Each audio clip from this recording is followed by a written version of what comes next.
Recording in progress.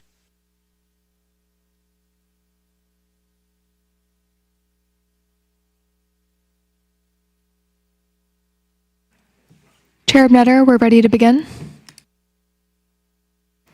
Thank you, Ashley. Welcome to this regular meeting of the Planning Commission this Tuesday evening, February the 13th.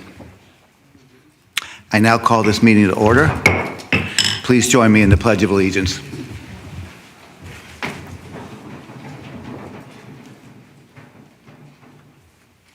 I pledge allegiance to the flag of the United States of America and to the republic for which it stands, one nation, under God, indivisible, with liberty and justice for all.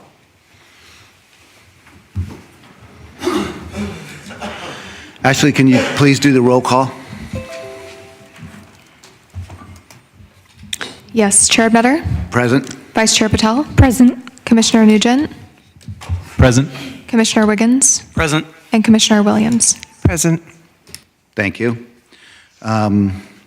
This conference ID number is 881-2695-5398, and the passcode is 617043.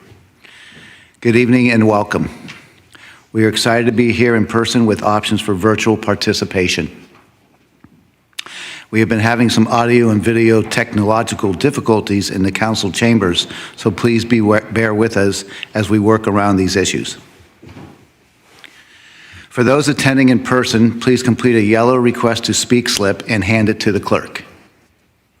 If participating remotely, use the raise your hand feature in Zoom and you will be called upon at the appropriate time. If calling in via phone, press *9 to raise your hand, and when called upon, press *6 to unmute. These options for public comment will remain available until I close the public comment period for that specific item.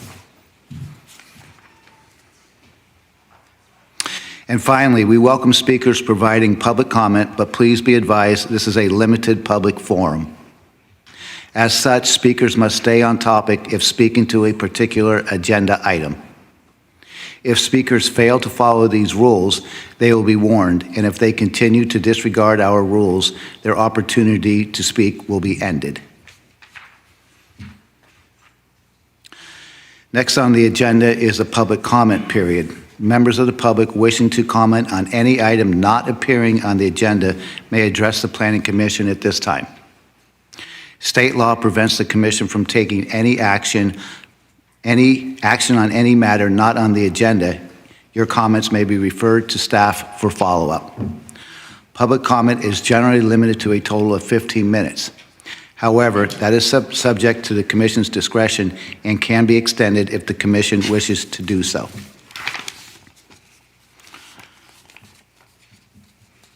Speaker guidelines will be either 3 or 2 minutes, depending on how many speaker slips we receive. Can we open the public comment period, Ashley? Yes. I just want to double check and make sure for John and Raul, you want to speak for the project and not for general public comment? Project, yeah. Okay. And then if you're on Zoom and you want to make a general public comment, please raise your hand at this time.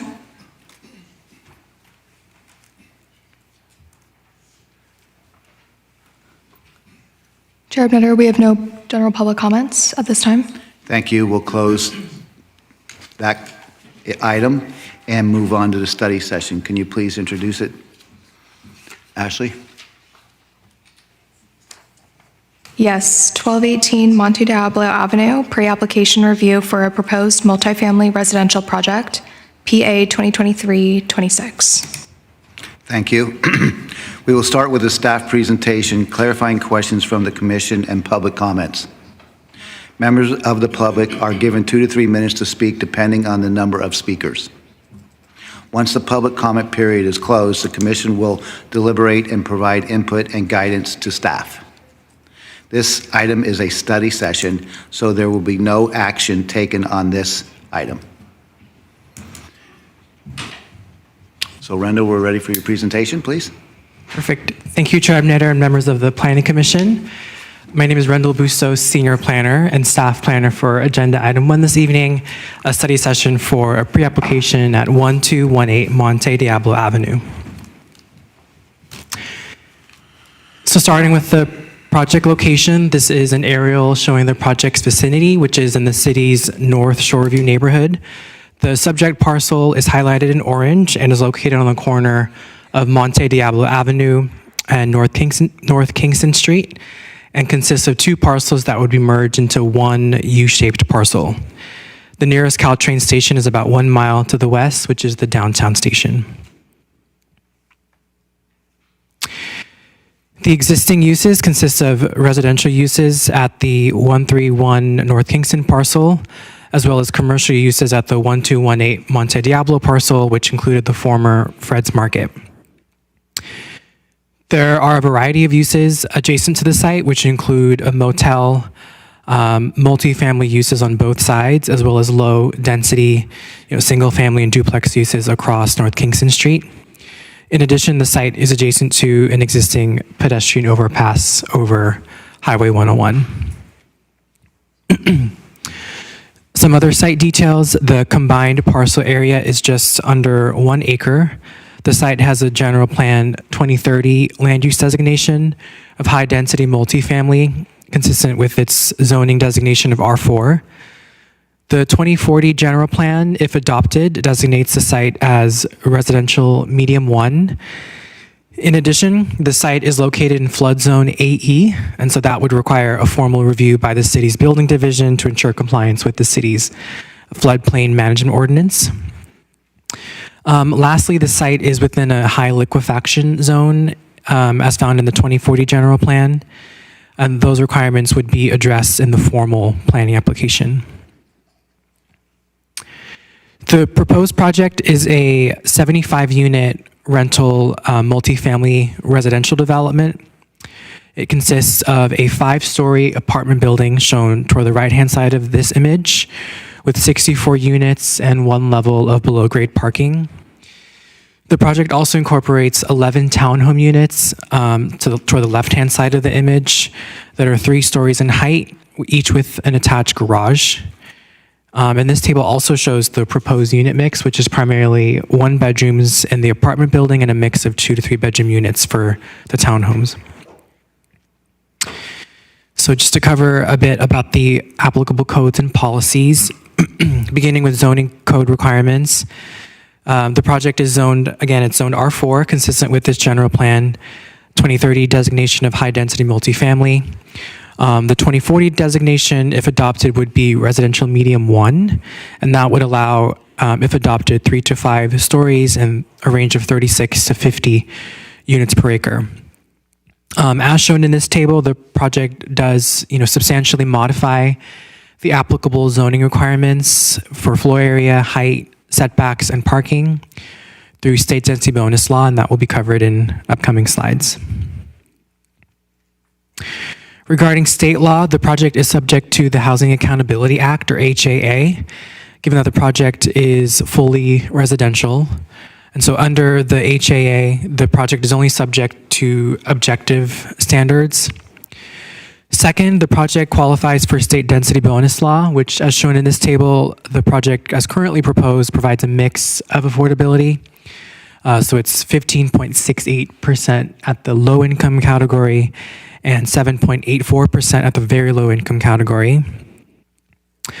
At this time, the project does not request any concessions or incentives, but does request a series of waivers summarized here, which are requests to reduce setbacks, to exceed building height, and to reduce off-street parking requirements.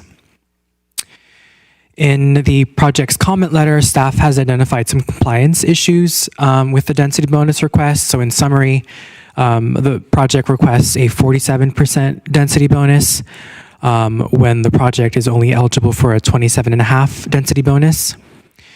In addition, the applicant will be expected to clarify their waiver requests in the formal application, particularly pertaining to the setback reductions and the parking reductions.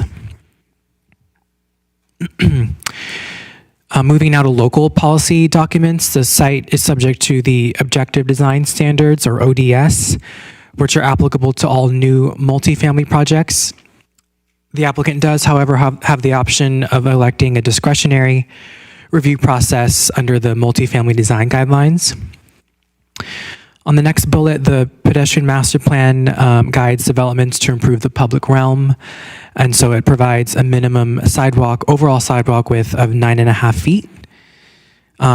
Lastly, the bicycle master plan requires a Class 3 bike lane along both frontages, which the project would need to either construct or ensure that the future development of the site wouldn't preclude future development of these facilities.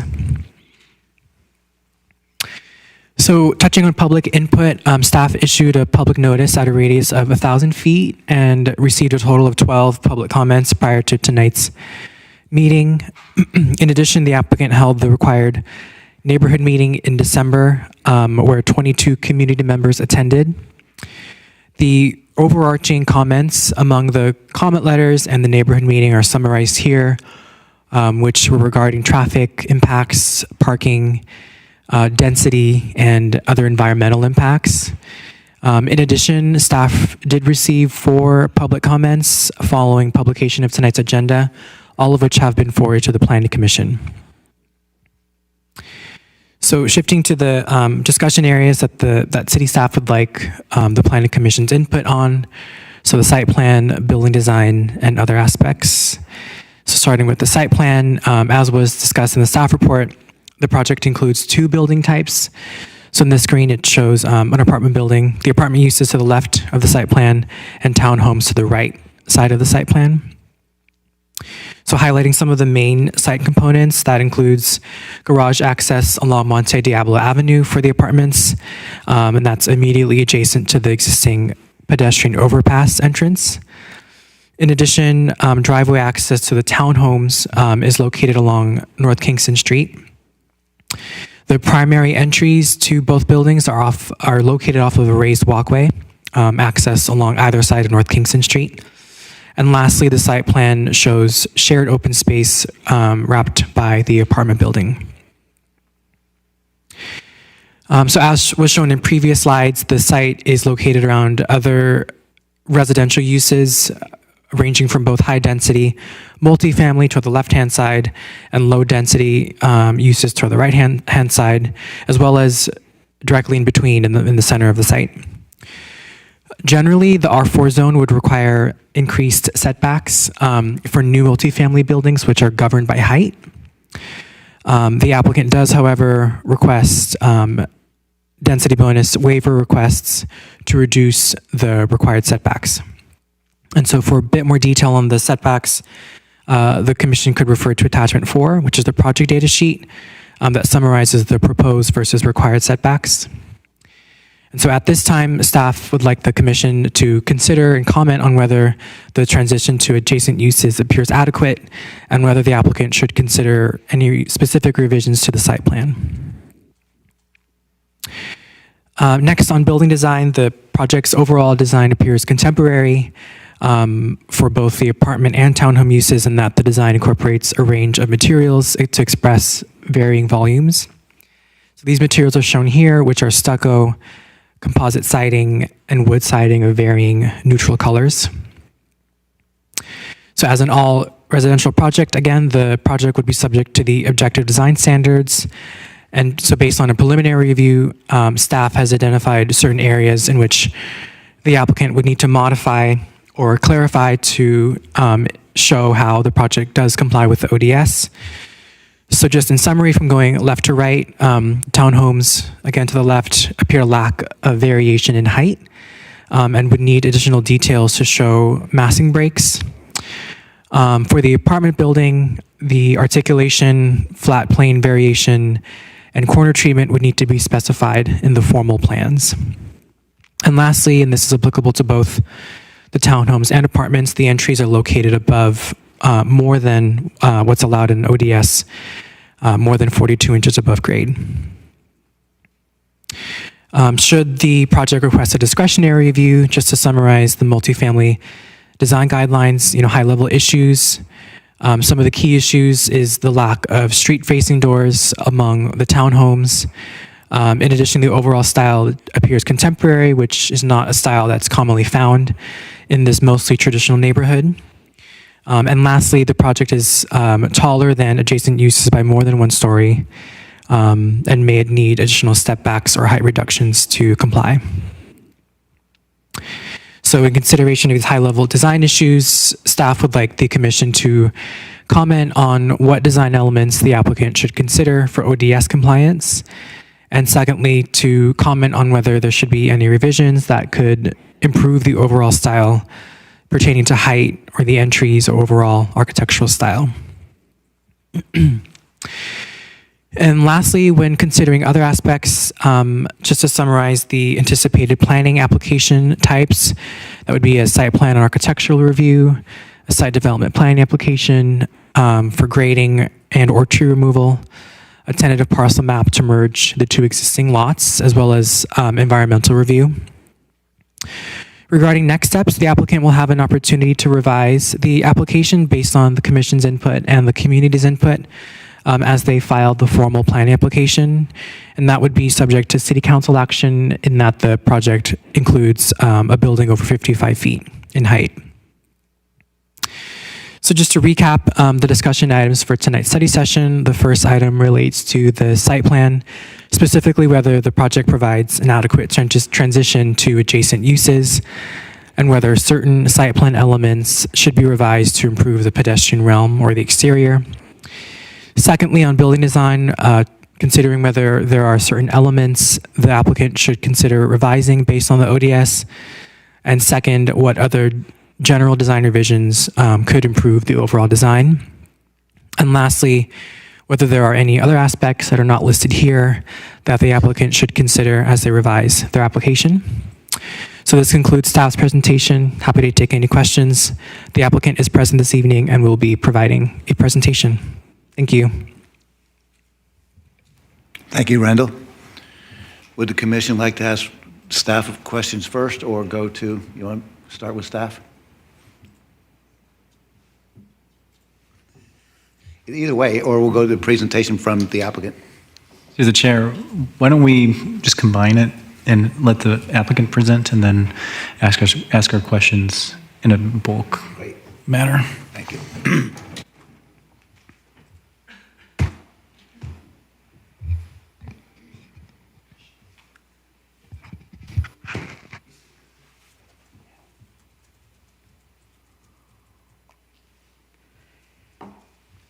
Great. Good evening, Chair Ebnetter, Vice Chair Patel.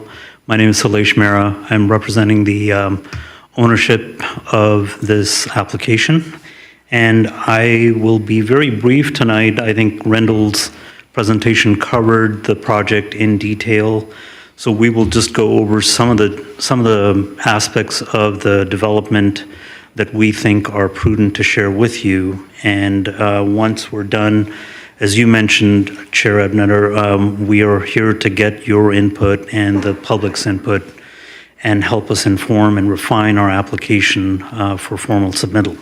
So with that, I'll get us started. We are a locally based project team. I think amongst the 4 parties here, we've probably helped entitle and build approximately 4,100 units on the peninsula, multifamily units. So we've got Chris Giatinas, who is representing the owners, Studio T Square, Justin Huang, who is joining us via Zoom, myself, and then we've got Laura Tuchel, who is our outreach expert.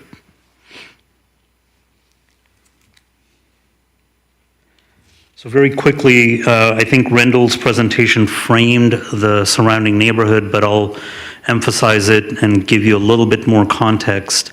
The neighborhood itself is post-war, developed with lots of single-family homes, duplexes, triplexes, and then slightly higher density, as well as some hospitality uses nearby. You'll see the subject property highlighted in the center slide in red. Our site plan was reviewed or shown to you as part of Rendell's presentation, but we can certainly delve into it as we start getting input from you tonight. But this is essentially it. Our vehicular ingress and egress will be off the side street, and we want to minimize that by putting traffic onto Diablo, and that was deliberate. Here is one of the proposed renderings that staff shared with you, and that's in our packet.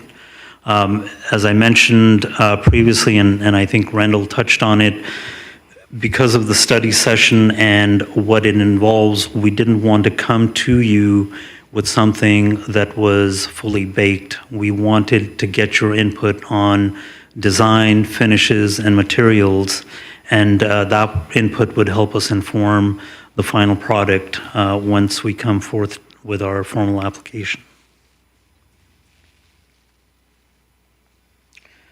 So just some of the community benefits are here. I'm not going to go through all of them in detail because we really value your input and we want to maximize our time with you.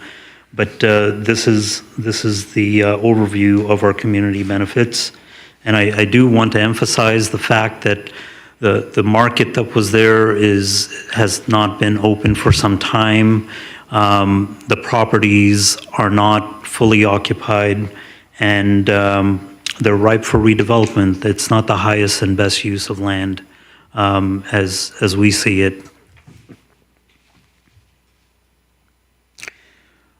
As part of the redevelopment, there will be several on-site and off-site improvements, wider sidewalks that will enhance the pedestrian realm. It will engage the surrounding neighborhoods to use those wider sidewalks with new street furniture, benches, trash receptacles, and reduce the number of curb cuts that exist currently. This just gives you a very brief overview on our anticipated project timeline. The third bullet point is where we are tonight, and as mentioned in Rendell's presentation and certainly in mine, we are here to seek input from you and help us inform and refine our application for formal submittal. So with that, I will conclude our presentation and be available for questions, and we will be taking diligent notes. Thank you. Thank you.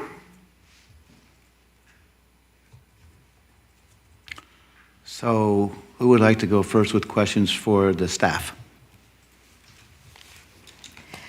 Through the chair, I have a few questions. My first question is for staff, but perhaps also the applicant. I wanted to ask about the density bonus calculations. So I noticed, in their density bonus letter, the applicant is asking for a combined set of bonuses that would total to 50%. But in the response letter, staff notes that you have to pick one income level and the associated bonus with that income level. So 7.84% of units at very low income would get you a 27.5% bonus. 15.68% of units at low income would get you a 25% bonus. And the applicant is essentially saying, I want to combine these to get over 50%. But staff notes that the law says that you have to pick one income level. I guess my question is, the income limits are up to a certain number. So technically, don't the income limits for the very low units fit within the range of the low units? So wouldn't the very low units be considered low units?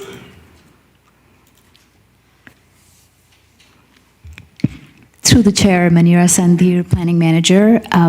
My understanding is that they are bracketed to some extent, that when we look at state density bonus law, we look at the different income categories, and the low income category, if I remember right, is 30 to 50% AMI, or maybe I might be misremembering. However, my understanding is that they do count as separate income brackets.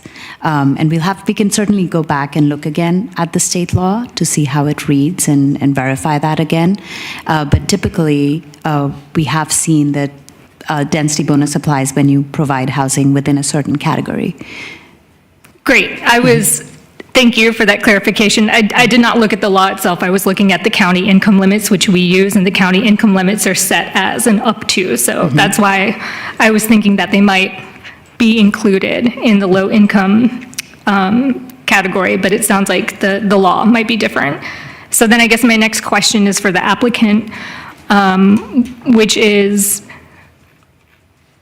there a reason that you are separating out very low income and low income in that way? Or would you consider categorizing the very low income as low income if would get you up to the 24% that would get you the 50% density bonus? Right, so it would be the latter. We want to be as advantageous as possible. We will go back and circle back with our council and make sure we maximize the density bonus and making sure we're compliant with the state density bonus law. Okay, great. Because I noticed if you combine those, you get to 23.52%, which for the purposes of law, I think rounds up to 24%, which is actually the threshold for AB 1287, which also provides density bonus. So I was curious if there was a reason you had in your comment letter was specifically asking for separate bonuses. No specific reason per se. And as I mentioned earlier in my presentation, this is kind of a fluid process. So as we re-engage with city staff and particularly the housing section, we will make sure to find out what the city's needs are and try and strike a balance between that. So we want to provide unit typologies and income levels that make sense. Great, thank you. My next question is for staff. The front setback requirement along Kingston Street, in the project data sheet, the city states that the front setback requirement is equal to the building height, but I noticed in the state density bonus letter that the applicant submitted, they said the front setback was half the building height. And I was wondering if staff could clarify which one is correct. Yes, through the chair. So in the comment letter, staff identified that the true and correct required setback is equal to the building height for the front yard, which is along North Kingston Street. Okay, great. And then my last question is also for staff. This is a new one. So I understand you might not have the answer at your fingertips, but can you remind me what the transition requirements are in our objective design standards? Because I know that was one thing you're asking us to consider. Through the chair, so good question in that for the ODS, the transition requirements apply when it's adjacent to R1 zones, and this site happens to not be immediately adjacent to an R1 zone, so the transition requirements in the ODS would not apply. There are transition guidelines, though, that do apply in the multifamily design guidelines. Okay, and this project, I guess this is a question for the applicant, are you submitting this project under the objective design standards or under the multifamily design guidelines? That's a good question. We will circle back with our design team and see what's most advantageous. We're definitely going to be mindful of our surroundings and whatever design elements we can use to minimize any impacts to our neighbors, we will certainly use. But as you know, with design, you can design a one-story building that is very obtrusive to the surrounding uses, and you can design something that's multi-stories that if it uses compatible design and materials, can be very compatible to its surrounding uses. So we will definitely look at both the objective design standards and multifamily standards and see what makes sense to us. Okay, great, thank you. Through the chair, those are all of my questions. Thank you. Margaret? Thank you. Thank you for the presentations. I have a number of questions, and partly, I think it's because the plans are preliminary, very preliminary, and so they may not be worked out yet, as you said, but, and some of them are just, or, yeah, there's a variety of kinds of things. So I think we kind of talked about the density bonus, and that they're requesting more, what's on the data sheet. I think I'll skip that one for now. My first question regarding concessions, specifically the setbacks, I'm curious how you would meet the building code requirements for setbacks for fire-rated construction when the units are so close to the rear property line, and that's the part that will have, glazing and windows and openings in the fire-rated walls. And of course, the neighboring motel, I'm sure, has fire-rated or has openings in what would be fire-rated construction. So that wasn't commented on by the building department in their comments, but it was sort of generic comments, general comments, I should say. So whatever we design and ultimately build will comply with the building code and the fire code. As I mentioned, and you picked up on this, these are still very preliminary plans, but whatever we are bound to as far as building codes and city codes, we will comply with. Because the rear setback, which abuts the motel, there's glazing at that elevation because those are the view side of those units. What is the setback there exactly? I'm not sure. I believe the fire code or the building code requires 3 feet, but I will defer to our architect who is on the call or joining us via Zoom. Through the chair, I think I can respond to that. The rear setback shown in the site plan, it ranges. So to the apartments, it's 8 feet, and then for the townhomes, 10 feet, 5 inches. But I think if your question's about required setbacks, perhaps, yeah, the architect could chime in. Yeah, yes, this is Jonathan. Yeah, like Salish said, definitely we will check with the building code. Again, this is very conceptual design right now, but yeah, that's the topic we will eventually would like to comply per building code for the facade opening, as well as to make the project compatible to the neighbors. Okay. All right, because that may affect your setback requirements. The next question I have is, what is the width of the courtyard? When I was reviewing the plans, I couldn't see the dimension, although just now, I think in your presentation, I saw the dimension 20-something feet wide, and which is, I don't know, maybe half of this room or something. So what is the dimension of the courtyard from again, the sort of view side of those units to the hallway on the other side of the courtyard? Yet to be determined, because the plans haven't been really refined to that level of detail, but we're very mindful of creating usable outdoor space. One thing we've learned over the last 3 years in particular is there are different demands now for common space as well as private space. So we want to build outdoor space that's quality, but making sure that it allows enough filtered sunlight for it to be quality, usable open space during all periods of the day. So that's my long answer while I buy some time for Justin to provide a potential dimension. Yeah, like I said, I think I saw 24, 23. 25 or something. Yep. Through the in chair, your yes. presentation. Currently in the plans, in the narrow side, it's 27 feet 6 inches, and the longer side, 86 feet. Okay, thank you. Yeah, and so in that courtyard, is it intended that there be just hard surfaces or landscaping that would require, sunlight to plants down at the lowest level? Correct. We're going to look at different programming options. There might be a sport court, there might be bocce ball, some type of recreational activity, fire pit or picnic area, barbecue area. So we'll determine on the final programming once we refine our application. Okay, thank you. I have a few, sorry.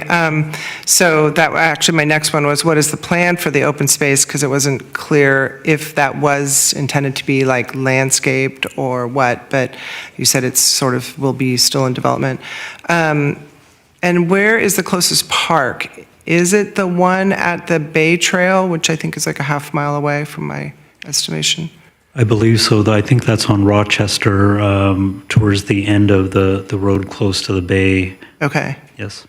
And then there is Like, I guess where like the Boys and Girls Club is or something? Right. Okay. And there's an elementary school that's proximate to the project site as well. Right, although I did visit the site, and as I drove past the elementary school, I see it is completely fenced in. So it's not usable by the neighborhood. The elementary schools in San Mateo are not usable by the neighborhood as a playground anymore, unfortunately. So let's see, the next question I had was, I'm just curious, what changed from the last application to this application? Are you the same developer and owner team that presented 4.5 years ago? No, different, same owner, different developer. That developer was no longer interested in developing the site as proposed for various reasons.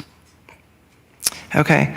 Has there been any kind of a shadow study for a building of this height for the neighbors across the street and such? Yeah, we've conducted a shadow study, our architect and design team has, and the nature of urban development, as you know, that winter solstice, you could build a 2-story building and it's going to cast a shadow. I saw that today, Yeah. actually. Yeah. The 1-story Fred's Market is, it's winter time and it goes all the way across the street. Okay. So of course a 5-story building affects more people than just the people across the street. Let's see. Do we know the distance from the freeway?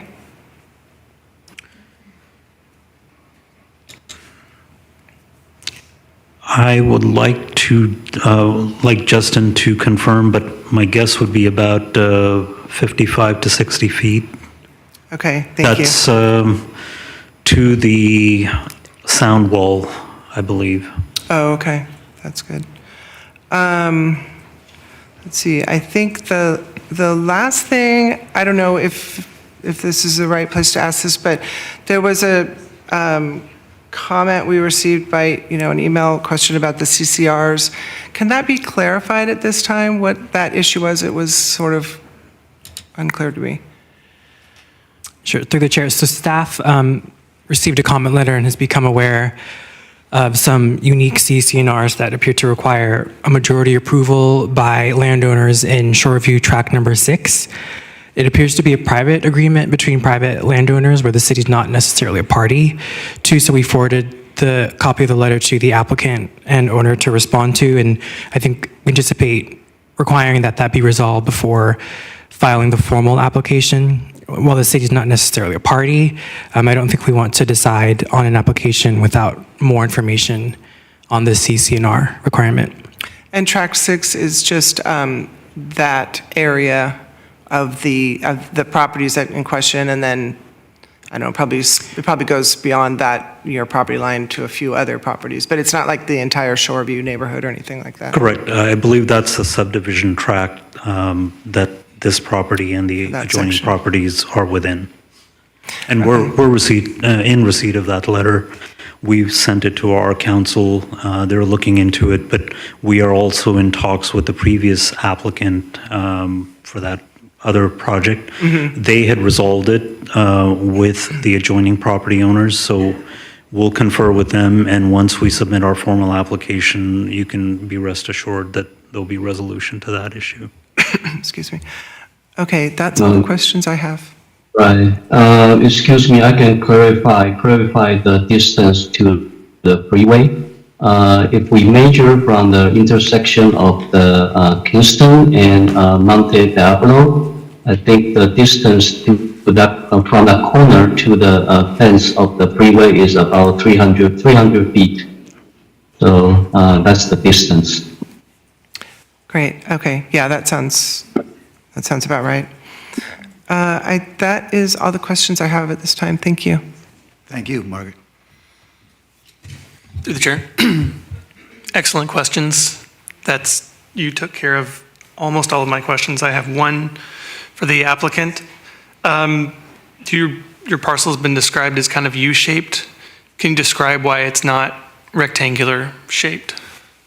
Absolutely, I can certainly start, and if someone on my team wants to attempt to answer it.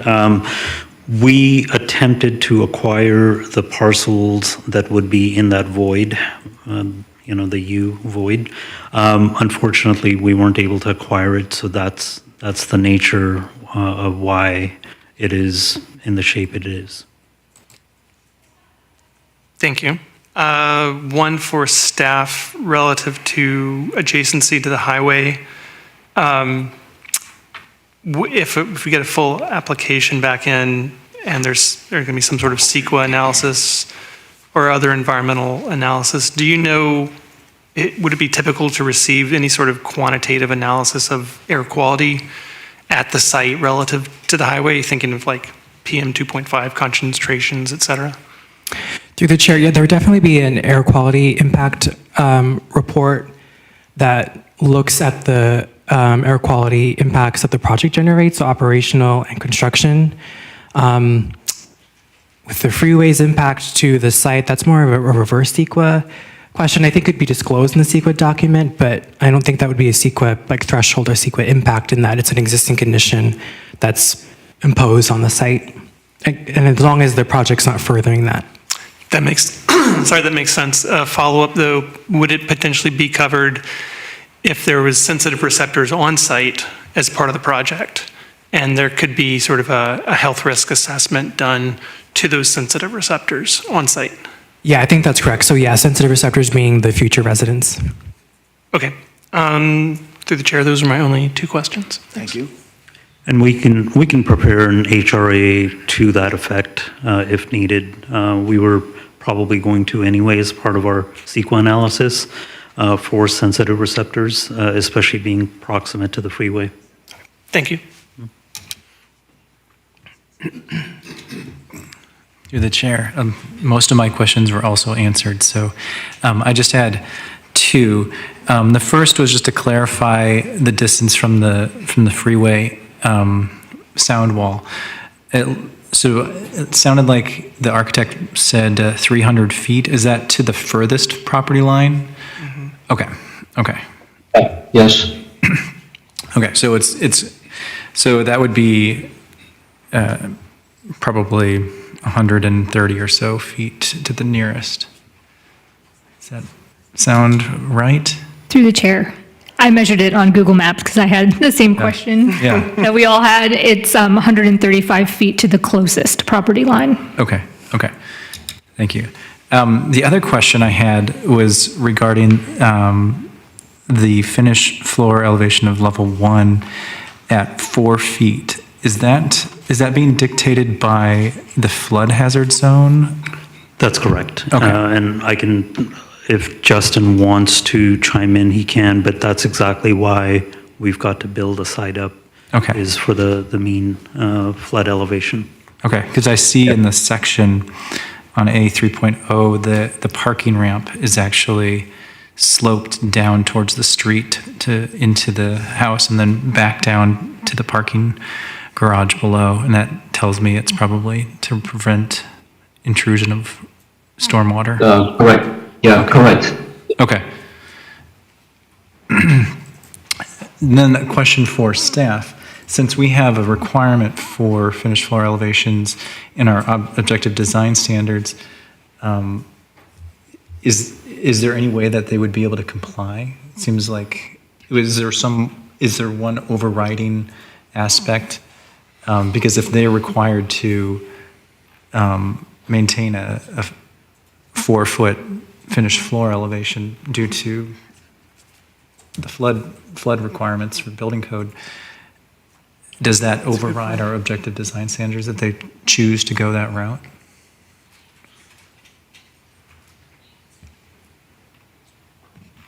Through the chair, we can certainly look at that, but the flood elevation requirement is a public health safety standard, so they would have to comply with that. And on the objective design standards, I think there's more flexibility, although my recollection of the objective design standards is that it required that there be some elevation above the sidewalk level. And so my understanding is it would comply, but we can certainly look at that closely. Okay, I mean, the question I have is if there's some requirement that prevents the applicant from being able to utilize the objective design standards, how does the city adjudicate that? Is it? This will be our first test Okay. case. All right. Those are my questions. Thank you. Thank you.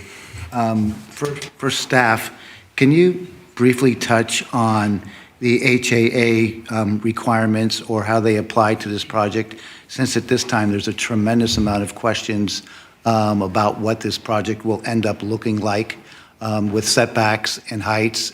And I need some clarification, or I think it'd be good for clarification to touch on the Housing Accountability Act for the public's knowledge. Sure. So through the chair, happy to start and have others add on as necessary. So the HAA Housing Accountability Act is a state law which are sort of protections for housing projects that are at least 2/3 housing. So that would apply to the site in that it's fully housing. And so that would only subject the project to adopted objective standards, objective design standards, or code requirements. So the city can't reduce or deny the density based on subjective standards unless it was tied to a health or safety impact. Okay, thank you. For the applicant, I think in your presentation you said that the 11 townhouses would be for sale, yet the staff report says that all the units are for rent. Are the townhouses for sale now? Sure. Well, let me clarify, and I apologize for the unclear information, but we will build them for sale specifications. That is, we will put a map and we will have them metered separately or individually for the ability to sell them off individually. However, again, the market will dictate a lot of things, and right now, if we were to build the units tomorrow, we will probably end up renting them. Okay. So a lot of it will be dictated by what the market looks like when we're about to get our certificate of final occupancy. Through the chair, the only thing I would add, if I may, is that if the applicant does propose condominium uses on the site, that could have an effect on the affordability requirements because it's different if it's a for sale or a for rent project for a local BMR requirements. So the applicant would have to clarify that in the formal application because then that could have an impact on the density bonus request. So even if they are clarified as townhouses for rent, there's a way to convert them, and then you would have to transfer more of the low-cost units to the apartment building? Not necessarily. I think the basic point is that for sale projects, it's a minimum of 15% at the low or moderate income level for sale. Okay. But for rent, it's 15% also, but it's for low or very low. So it'd be important that the applicant does clarify their intention of either condoizing them or not, because then that could have an impact again on them meeting the BMR requirements. Okay. Randall, for you, there are comments in the application, pre-application letter to the applicant specifically about undergrounding utilities on site. And I was curious, and I know that that is typical throughout the city, yet for the most part, are the utilities undergrounded for aesthetic reasons?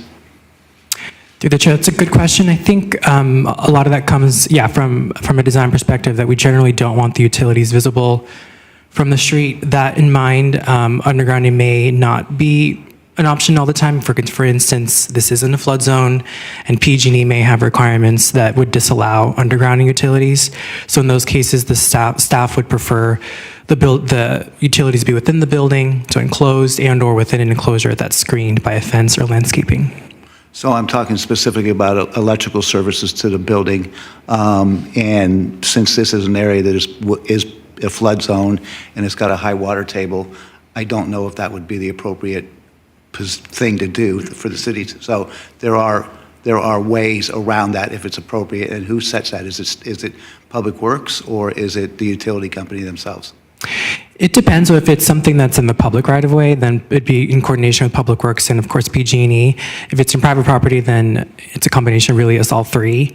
And definitely if it's above ground, the planning division would ask that it be screened just so it's not visible from the street. Mm-hmm. Great. I don't have any more questions right now. Anybody, anything from this? Great. We can go to public comment, please. Ashley, how many slips do we have? Give me just a moment, Chair Ebnetter.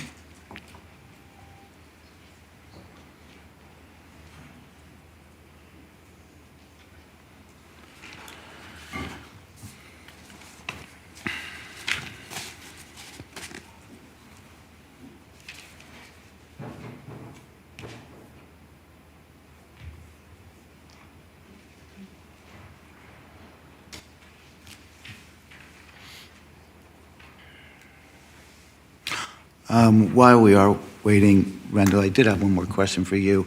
I know that in our general plan, we've got language that refers to cooperating or collaborating with one shoreline on projects that are within areas of their expertise, specifically high water plain, high water tables, and flood zones.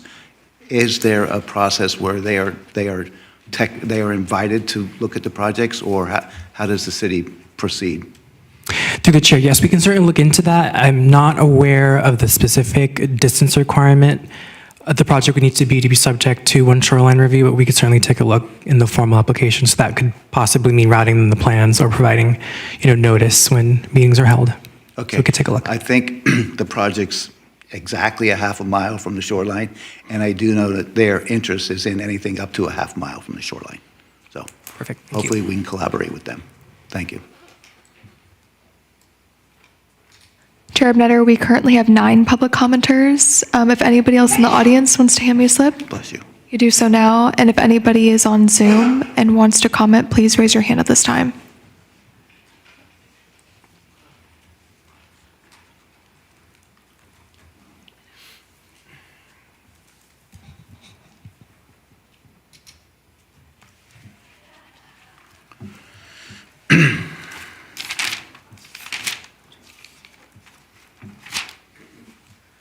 Chair Ebnetter, it looks like we have 12 public commenters. We're going to start with the commenters in person. Cynthia Newton, you can come up to the microphone.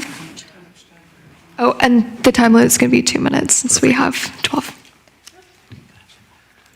Hello, good evening. My name is Cynthia Newton, and I have a question first. Do you have any Zoom requests? Because I have some neighbors who said they were on the Zoom call and they got kicked off. So are there Zoom participants? We have 11 Zoom participants right now. Okay, I just want to make sure people, were on. Anyhow, I'm the president of the North Shoreview Neighborhood Association. As you can imagine, we're concerned about this project. We want to make sure there's hopefully adequate parking for the number of units. We want to make sure it looks good in our neighborhood. We want to make sure it doesn't negatively, impact our traffic issues. And that's why we're here tonight, to just make sure. It's kind of hard to understand whether the bonus that they request was appropriate or not, and will that affect the number of units and perhaps the height of the building. That's my hope, and that's what I wanted to say. Thank you. Thank you. Our next in-person speaker is Kathy Addy. Kathy, you can come up to the microphone. My name's Kathy Addy. I live in North Shoreview, and it's the same issue that I'm also talking about, is the parking issue with 65 units. Do you mind coming to the speaker a little bit more? 65 units and 45 parking places just doesn't seem adequate. I brought pictures for you to take a look at if you'd like to. I don't know if that's appropriate or not. I took these on a Sunday morning when everyone's home. We have a lot of people that struggle with parking as it is there. So to add so many more cars to the neighborhood without adequate parking, it just puts a strain on relationships and people that are trying to, live their lives.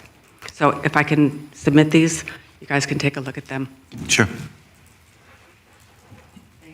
Thank you, Kathy. Our next speaker is David Gagry. David, you can come up to the microphone.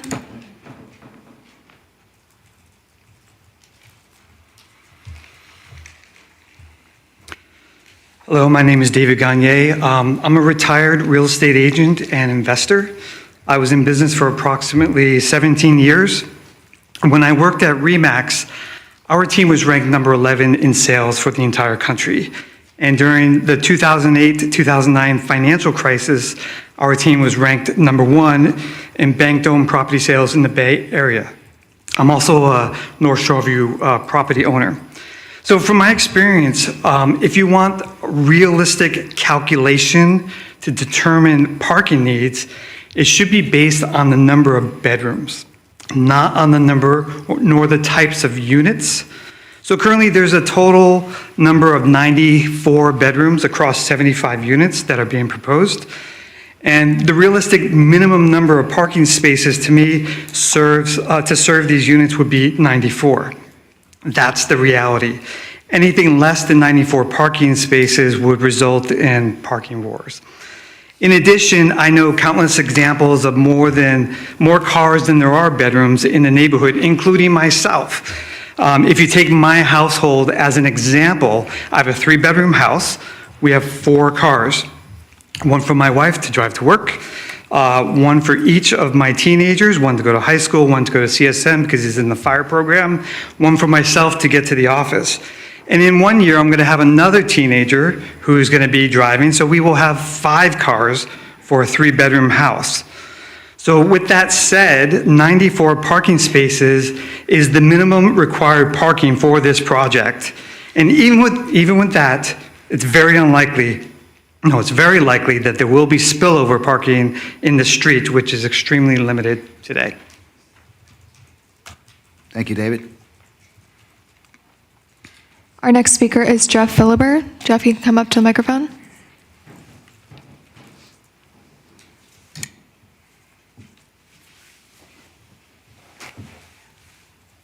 Thank you.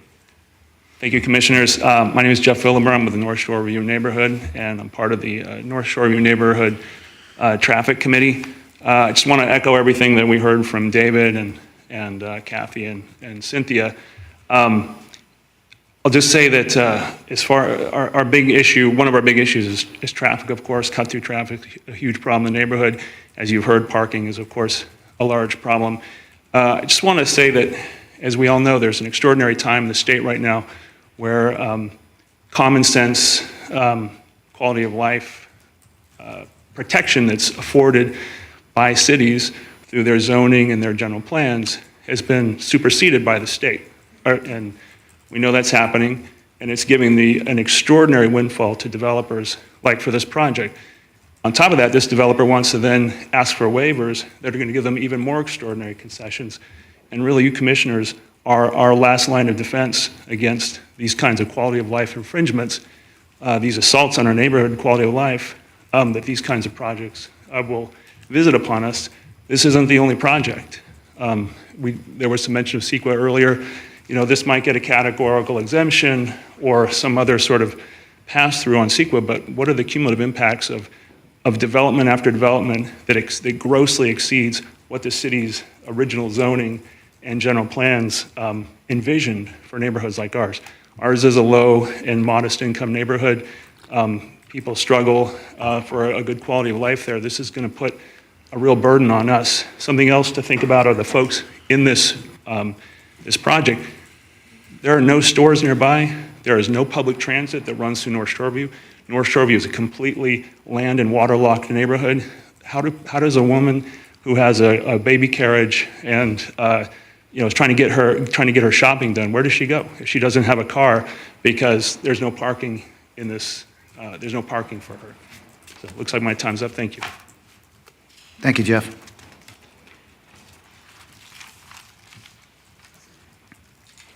Our next speaker is John Poutney. John, you can come up to the microphone, and our speaker afterwards is going to be Raul. Thank you, John Poultney, North Shoreview resident. And I echo the concerns that we've heard previously. I think this project is too dense, too large for our neighborhood. In particular, the parking situation is already quite difficult in the neighborhood. There's an elementary school down the street that gets a lot of traffic several times per day.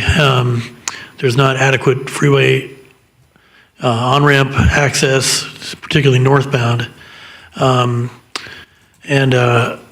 just want to share, I worked for about 5 years in the city recently where there was a pretty large complex that had one parking space per unit. And the idea was, to try to keep the traffic down. But what ended up happening was most of the units had 4 or 5 cars per unit. And the traffic problems were pretty dramatic as a result. People were parking in front of fire hydrants, double parking, red zones, everything, and the city would have to crack down.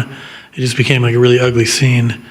So I would hope that we would prevent that happening from our neighborhood in the future. So thanks for listening. Thank you.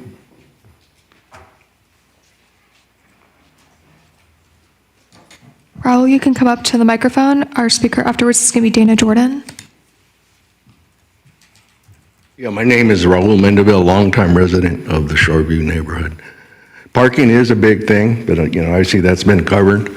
But how many restrooms per unit are you planning?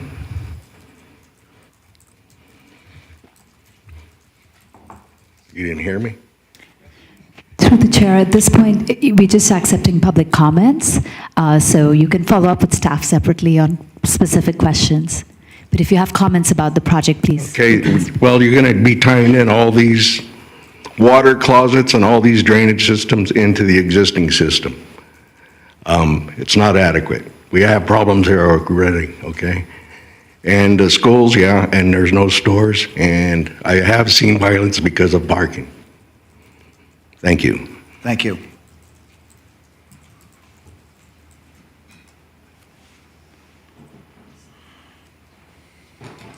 Dana, you can go up to the microphone, and our speaker afterwards is going to be Catherine Suzuki.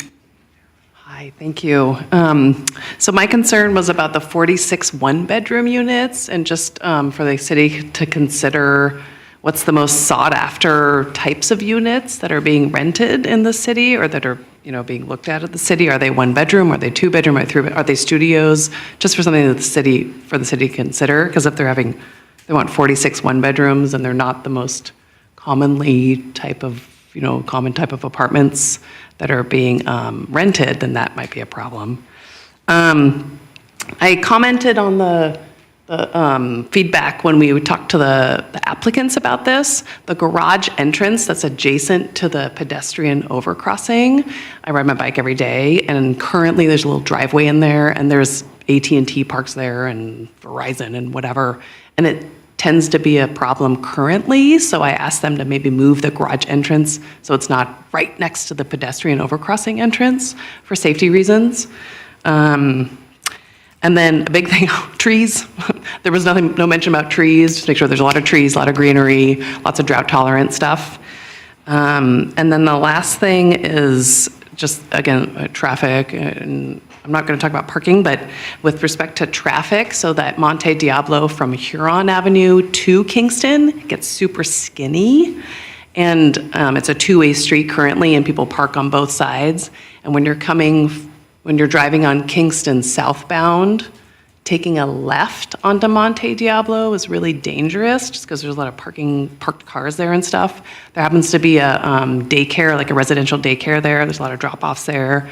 A lot of kids walking from the school to go home, back and forth. And then there's a lot of, that's the only thoroughfare to the Bay Trail entrance, so a lot of bikers and strollers and runners and stuff. So something to think about with that Kingston turning left onto Monte Diablo versus the traffic going right, or going towards the new development. But otherwise, yay, new development. We need something there. Thank you. Thank you. Our next speaker is Catherine. Catherine can come up to the microphone. Catherine Susky. I live very close to the proposed development. I know it's very preliminary. We're going to have plenty of time to do fundraisers, and we're from the North Shore View Neighborhood Association hoping to work with you guys and possibly the city attorney, because we know that there are ways that if it does get built, they could put into the CCNR's restrictions for the limiting the number of automobiles. It's a really tricky, congested area. If you don't know, overhead trails, schools, as she said, a lot of things. And there has to be a way to actually limit the number of cars, even if it requires them to give some incentive to some of the potential residents or whatever it takes, because it's just going to be, there is going to be no parking. And we have learned in the past, no matter what the promises are, that there are more people than there are parking spots, and sometimes double the amount of cars, and there just is not room for them. Thank you. Thank you. Our next speaker is Ayana Carey, and our speaker afterwards is Michael Thompson.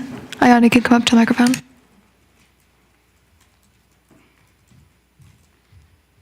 Good evening.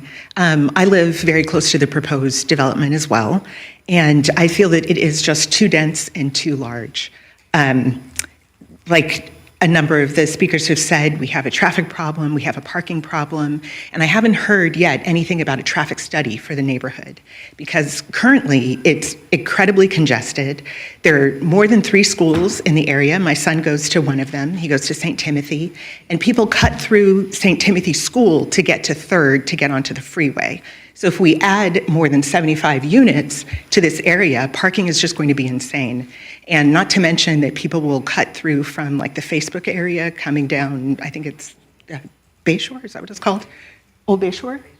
Old Bayshore, trying to get out to the freeway. So we have an incredibly bad traffic problem right now, and I'm very concerned about making it worse. The fact that there are so many one-bedroom and studio units in the proposed development also concerns me, because there are so many schools. It's going to be basically across the street from an elementary school. And there are definitely going to be more than one person in the unit. But the concern, too, is safety of the children. You know, there'll be a lot more strangers walking around, and how do we keep them safe? I'm a little concerned tonight about the lack of knowledge of standards from the applicant, and how this is such a very conceptual design, when there should have been an opportunity to talk with the neighbors. And as far as I understand it, there was only one opportunity, and I was not able to make it, so I couldn't give my opinions. But my final comment is about quality of life impact for people in the neighborhood. There are people who've lived here for over 60 years. And to introduce a development that really disregards the current residents and the character of the neighborhood, we're not in my backyards. We just want something that serves everyone and doesn't harm us. Thank you.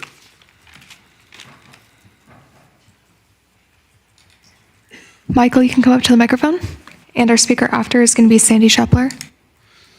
I'm Michael Thompson, a North Shore View resident. My comment here is that the emphasis seems to be on housing or housing development here. My question is the city shortchanging itself? In housing, you only have real property tax. If you have, maybe our neighbors up north, the business section, not only do they have to pay real property tax, but they have personal property tax, which is more revenue. And so my comment is the city shortchanging itself? Thank you. Thank you. And Sandy, you can come up to the microphone. And after Sandy, we're going to move to our Zoom participants. Just have a really quick comment, actually, because it's the same thing. It's on parking. But one thing to remember, and I don't know if you guys have driven through our neighborhood, but it is old. My house was built in 1947. Almost every house has a 1-car garage right now. So there is a lot of cars already on the street because of that. If we were in a different neighborhood with a lot of 2-car garages, maybe there wouldn't be that many. The other thing is where this development is, because it is so close to the freeway, there's not a lot of streets for parking even. So, it's not like you can go from block to block to block, because there's about a block or so before it actually hits the freeway. So, so parking is a real concern. And I know Kathy had given you some pictures earlier, and those are, that's weekend parking on our streets without any other development there. We also find that there are people that park their cars in our neighborhood and get an Uber to the airport. So they leave their cars for extended periods of time. And those are a little hard to, I think, catch, but we do know that is happening too. So again, I know a lot of this is about parking, but it is a real issue. It is a real issue and not a made-up one. So thank you. Thank you. We're now moving to our Zoom participants. Erin Jean, you can go ahead and unmute.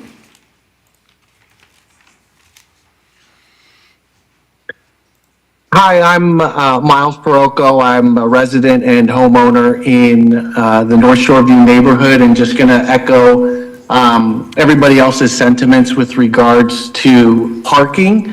It's been mentioned earlier on that the neighborhood, was built post-war, and so all you have to do is just quickly walk down Monroe Ave, Mount Diablo, Huron, and you can easily see that we've got super narrow streets. And before these units are even built, we already have issues with people parking from various parts and, making it hard for people to squeeze by while you're driving, so on and so forth. So while I'm in favor of, development and think that it could possibly or potentially increase home values, I would encourage the developers to just, look at that parking piece of it. The average for homeowners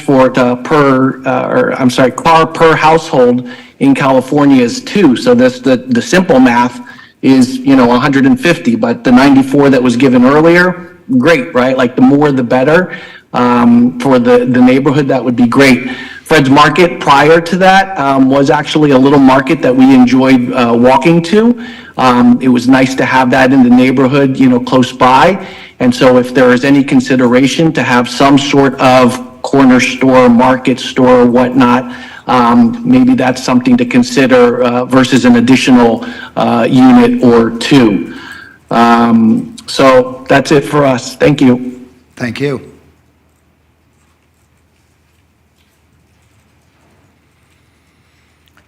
Our next speaker is Sam Levine. Sam, you can go ahead and unmute.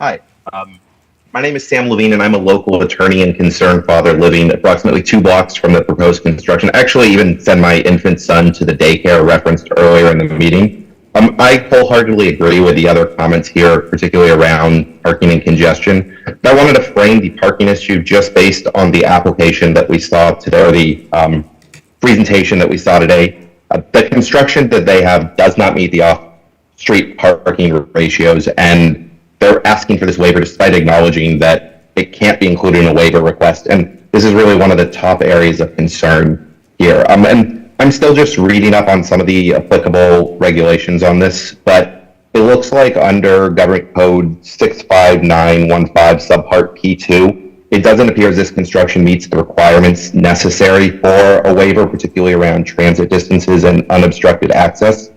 And when I was looking at the density bonus law overview published on scag.cal.gov, it notes that waivers are something that are only allowable when it's physically infeasible without a waiver. And I don't actually understand how a project could be infeasible without them adding additional off-site parking. I don't know how that really seems to reconcile. And the developers are supposed to provide written documentation to justify why the waiver is needed.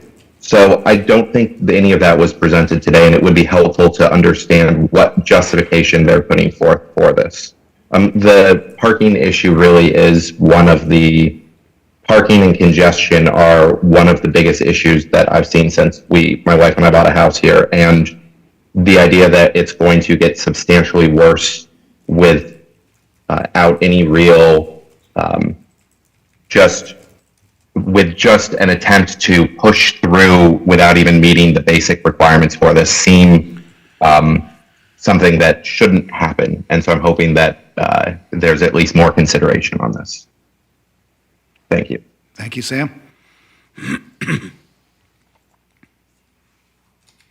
Our next speaker is Jordan Grimes. Jordan can go ahead and unmute. Yes, good evening, Commissioners. Jordan Grimes, 19th Avenue Park. Very excited to see this project moving forward. This one is somewhat personal for me. I went to school at North Shoreview, what feels like a million years ago now, though it's actually just like 20. And I'll tell you, none of the friends that I grew up with and went to school with there can afford to live here anymore, largely due to our refusal to build enough housing in our city to serve our existing population, let alone new residents. North Shoreview used to be one of the scant few relatively affordable neighborhoods in our city, and now you have homes that go for $1.5 million or more, a direct result of our housing supply shortage. This project will help bring some affordability back to the area that it hasn't seen in years. 23 to 25% of the project will be affordable to low-income and moderate-income residents, and while the rest will be market rate, there will still be several orders of magnitude more attainable than a single-family home in the area. While the area isn't situated immediately next to transit, it is close to a number of amenities. Shops and stores down the street on Kingston, Chavez Market a mile down the road, open space and parks close by via the Bay Trail. I do want to encourage both the developer and the city to work on bike and ped improvements in the area to help cut down on localized car trips. I know that people are concerned about parking because people are always concerned about parking, but I'll note that experiences aren't universal. While there are some units that will have a car or two, there are others that won't have any. I do want to ensure that plans are made to create adequate bike parking on the site. Lastly, I just encourage city staff to seek legal guidance from HCD on the state density bonus law application because I believe the owners are correct in their assertions regarding allowances under the law. Even if they weren't, the developers could pull the project and resubmit under AB 1287, which passed this past year, for even higher densities. Overall, I think it seems like a great project. I look forward to seeing how it develops and the new residents that come to inhabit it. Thank you so much for your time this evening. Thank you, Jordan. Our next speaker is Ashley Jerome. Ashley can go ahead and unmute. Hi, my name is Ashley Jerome. I live across the street from 1218 Monte Diablo. From my front door, I can see what used to be Fred's. So I am very directly impacted by this project. You have heard almost everyone talk about parking. I can tell you stories about how there are multiple cars in front of my house every moment of every day. And I think it is primarily because of the multi-unit apartment complex on Monte Diablo and Bayshore, because those units are studio and one-bedroom apartments with multiple people living there, with multiple cars, without parking spaces. Also, someone referenced where the entrance to the garage would be on Monte Diablo. I am constantly driving south on Bayshore, turning left on Monte Diablo to go home. And that street right there, that part between Kingston and Bayshore is very narrow. I have seen multiple accidents and multiple almost accidents. So to have a garage right there, in my opinion, is not safe for anyone, and it will just increase the possible accidents that can happen. Also, I have a son who's going to attend North Shoreview in the fall as a kindergartner. We intend to walk him to school. But if there is constant construction and trucks and debris, I am worried for the safety of walking 2 blocks to school at North Shoreview. There are buses that constantly come in for North Shoreview from other neighborhoods. That's already an issue. So I'm concerned about the amount of trucks and bigger vehicles that will be on our streets, 24 hours a day. Thank you for listening. Thank you, Ashley. Our last speaker is Liana Chen. Liana, you can go ahead and unmute.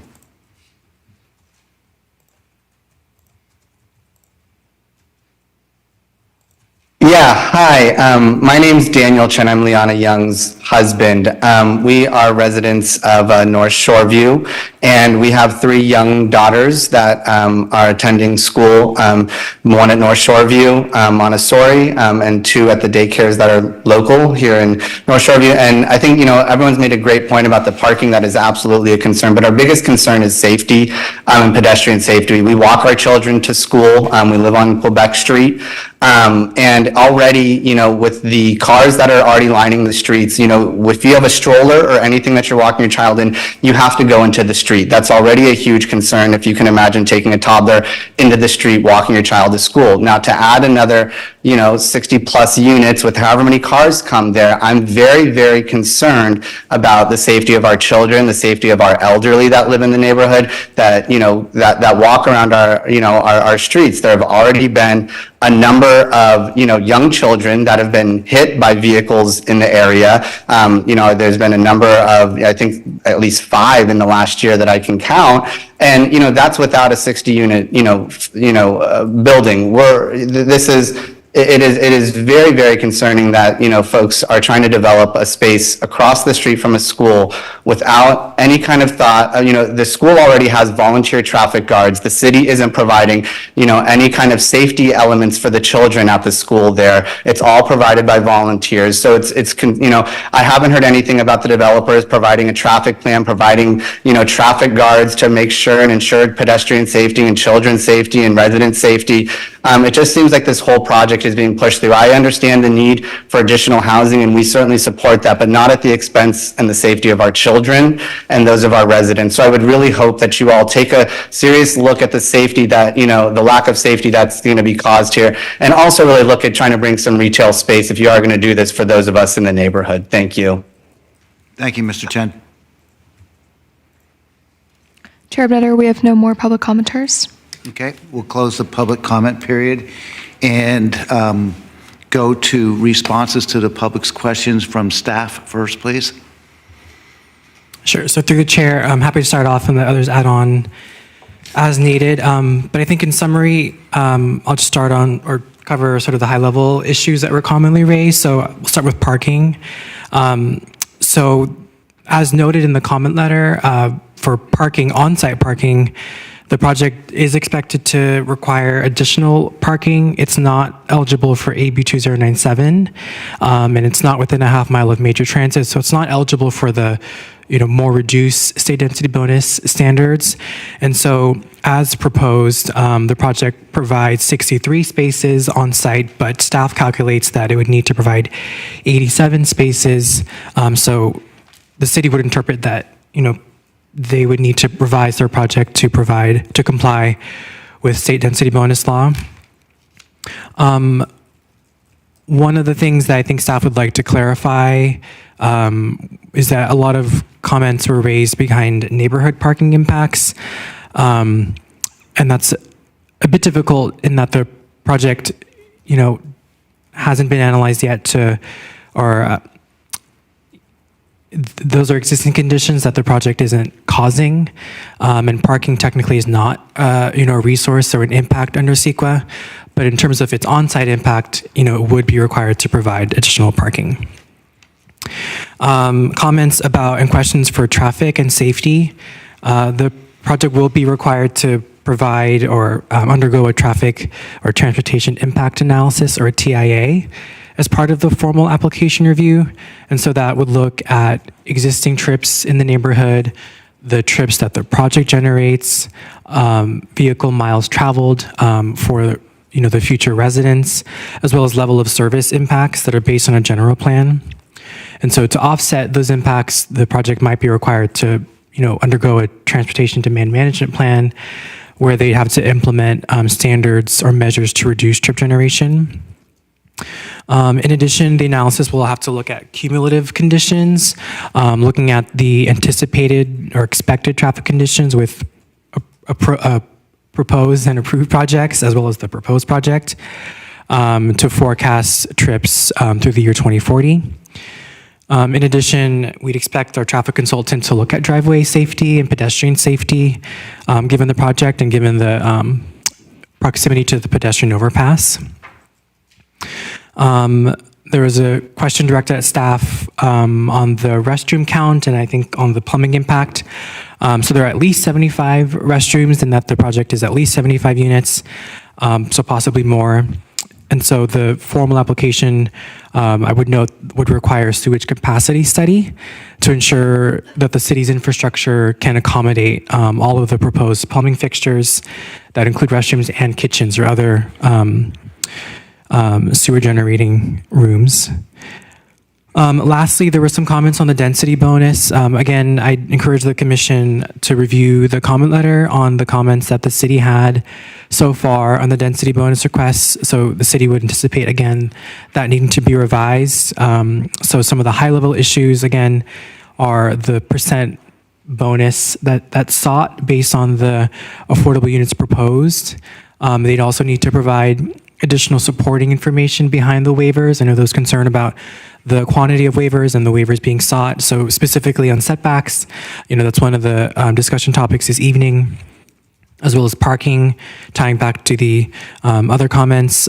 Parking doesn't appear to be a standard that the developer could request a waiver through. And so that would need to be revised as well, or provide more additional information to see how that would comply. I think that wraps up staff's response. Okay. Any commissioners see other questions that they'd like to answer? Through the chair, yes. I have some additional questions that I'm hoping staff can answer. Something you just said, Rendell, I didn't quite hear you if you said parking is or is not a standard that a waiver could be applied to. I know we've seen projects in the past where one of the waivers or concessions that can be asked for is to pay a parking in lieu fee in lieu of producing off-site parking. So I was just wondering if you could clarify whether or not that's an option here. Projects, at least in staff's interpretation of the state law, is that it could not be requested through a waiver. In that past project's context, that was requested through a concession. Through a concession. So is that a possibility here that a concession could be requested to do a parking in lieu fee? Not a parking in lieu fee, but a possible reduction. But that would need to be tied to cost reductions that are then used to offset the cost of producing the affordable housing.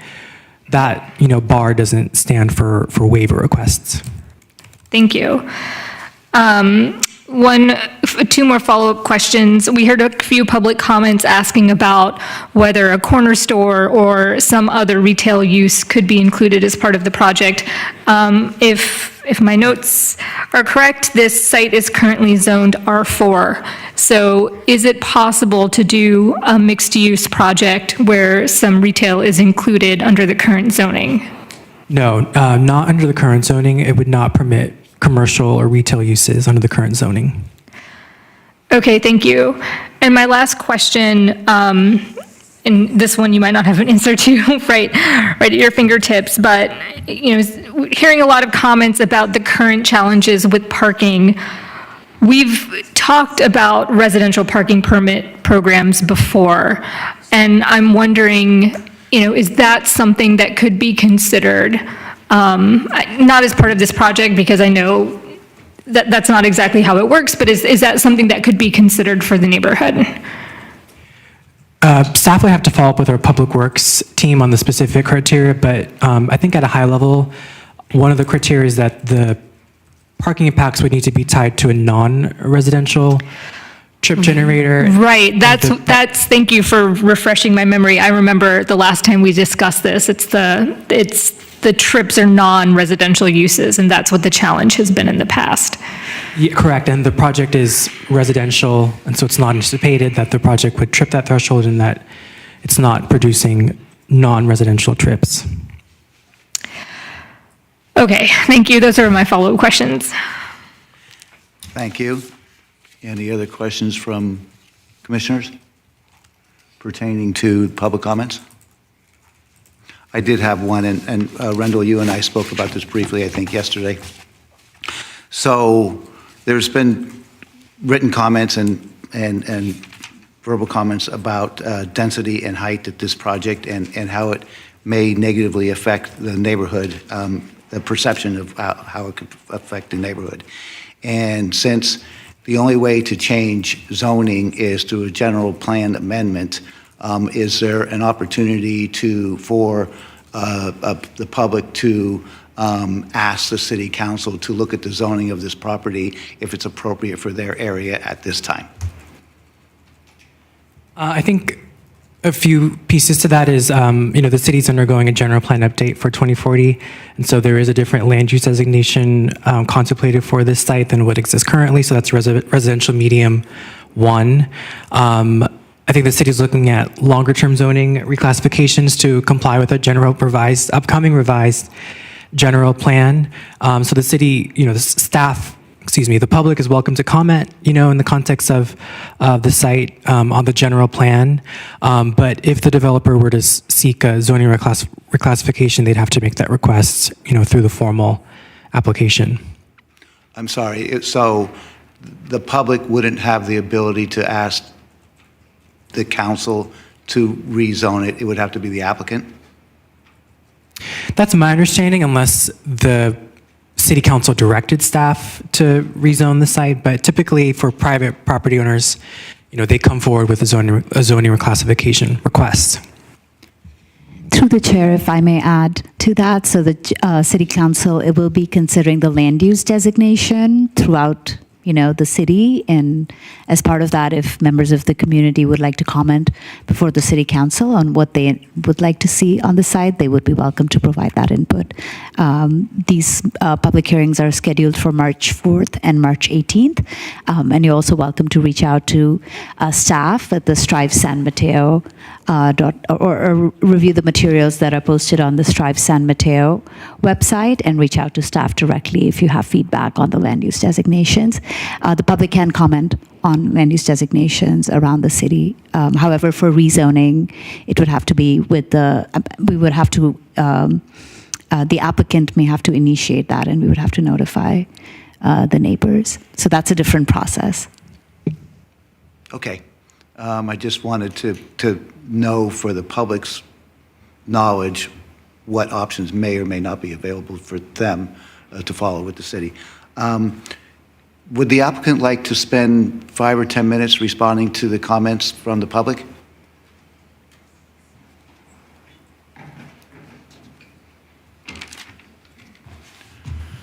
Thank you, Chair. I think what we heard the neighbors and the residents really focus on is parking. And at the outset of this meeting and during our outreach meeting, we've been more than willing to talk to them. We are more than willing to meet them on site, walk the neighborhood, and get a better understanding of some of the challenges they face. Parking is a little tricky. Back when a lot of zoning ordinances were written, they were based on the ITE, the Institute of Traffic Engineers Handbook, and that was the way of doing things 20, 30 years ago, where parking demand was based on that worst day of the year, the day before Thanksgiving, the day before Christmas, and to provide parking for that day. Things have evolved. A lot of cities have done away with minimum parking requirements, and with the advent of rideshare, more and more people are getting rid of their cars. I'm certainly not one of those people. However, the way things are progressing, that's where we're headed. And we are going to we're going to try and strike a balance between providing just the right amount of parking and not overpark the site. It's costly to build parking stalls, particularly going below grade. We'd rather put that money into the units themselves, the common space, the off-site improvements. Okay, thank you. Can we take a 10-minute break? We'll break for 10 minutes.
Yeah, and then it was just right there at the fall.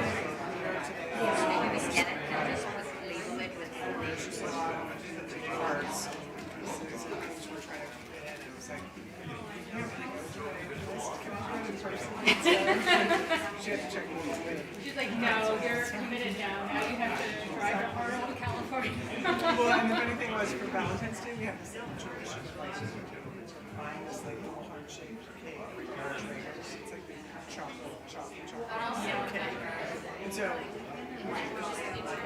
we ordered it so it would be ready to like today instead of tomorrow. It's like our Valentine's Day.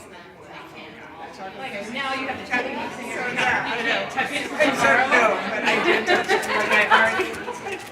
You know, it's like got this little chocolate rosette.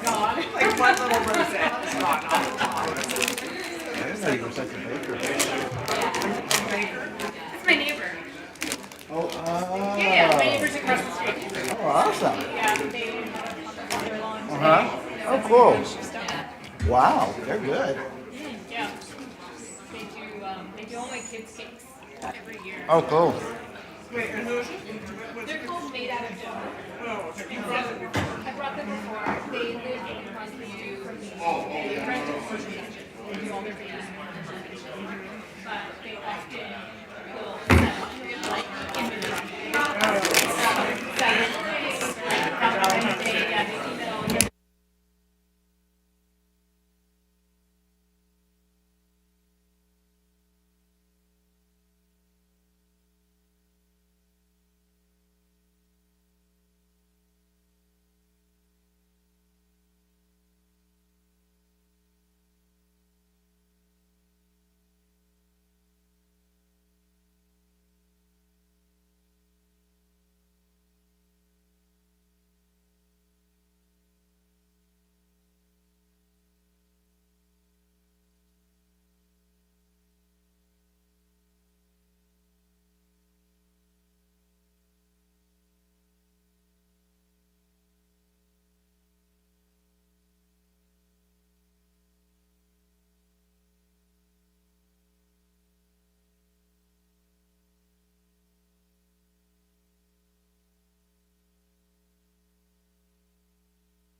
We'll bring the meeting back to order.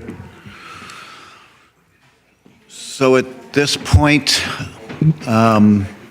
is everybody ready to look at the slides and make comments on the items that the city has requested of us? Through the chair, excuse me, could we ask the audience members to take their conversations outside? Thank you. So Randall, you have the slides where we're, thank you. And of course, there will be times to wrap up your comments after these items, if you so choose.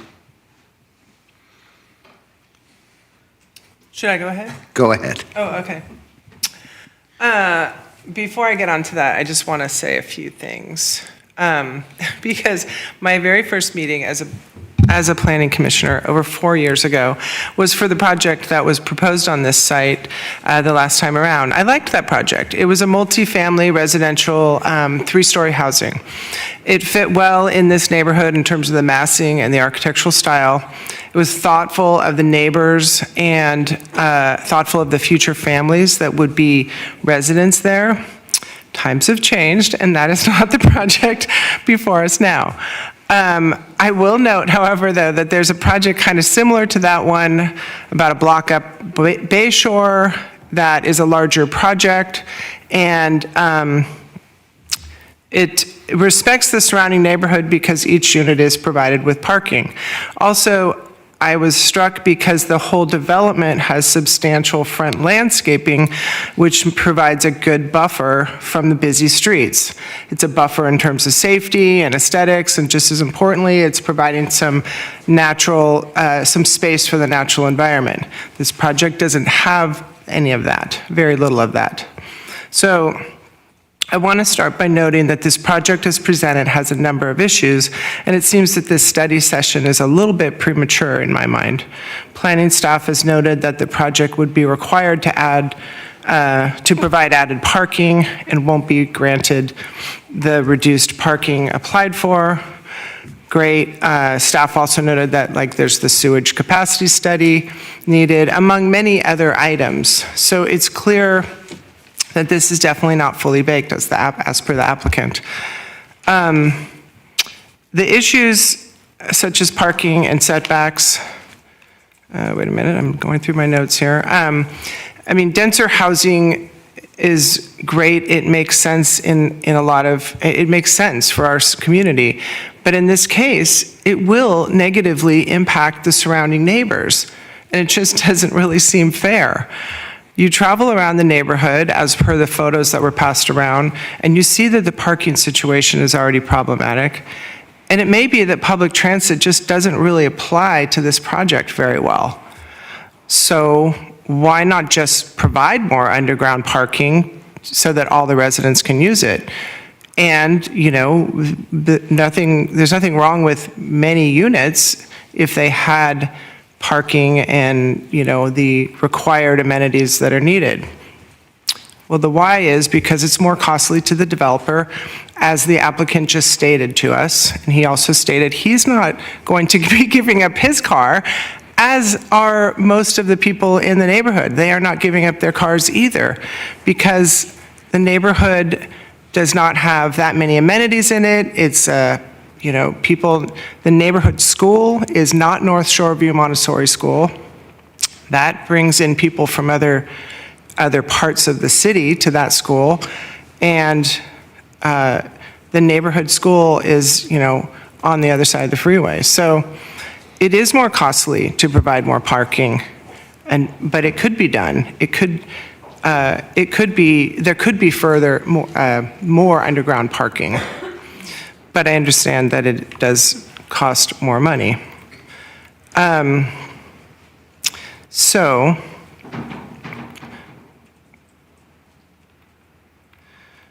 a couple other things I wanted to comment on. The applicant stated in the state density bonus letter that due to the shallow site and the irregular shape of the project site, it is not feasible to provide the required parking. So that's why they're assuming that they don't have to do it. Well, because this project is not within a half mile of public transit, it's more like a mile, it is not eligible for AB 2097, as we talked about. and cannot eliminate the off-street parking requirements. The applicant's justification for less parking is that the site is too small for it. Actually, the site is too small for the number of units proposed and for all of the required components of a multifamily residential project. The next thing that was the same statement, the applicant stated in the state density bonus letter that due to the shallow site and the irregular shape of the project site, it is not feasible to provide the typically required setbacks. Again, the site is too small for the proposed number of units and all of the required components of a multifamily residential project, like landscaping, open space, setbacks, parking. This is part of site design and project programming that should be taken into account, in my mind. So, if I was to go ahead and, I don't know if my notes, I'll go with it, comply with these specific questions, because I think they were slightly different earlier in the, well, I guess it's the same. So, regarding the site plan and the placement of the proposed buildings, I think it is a poor transition to the adjacent neighborhood. The existing buildings that are left in place look out of place and will be affected by the construction, greatly affected by the construction going on three sides of them. I'm concerned about the future sense of privacy, light, and shadows that the site plan and the placement of the buildings has created.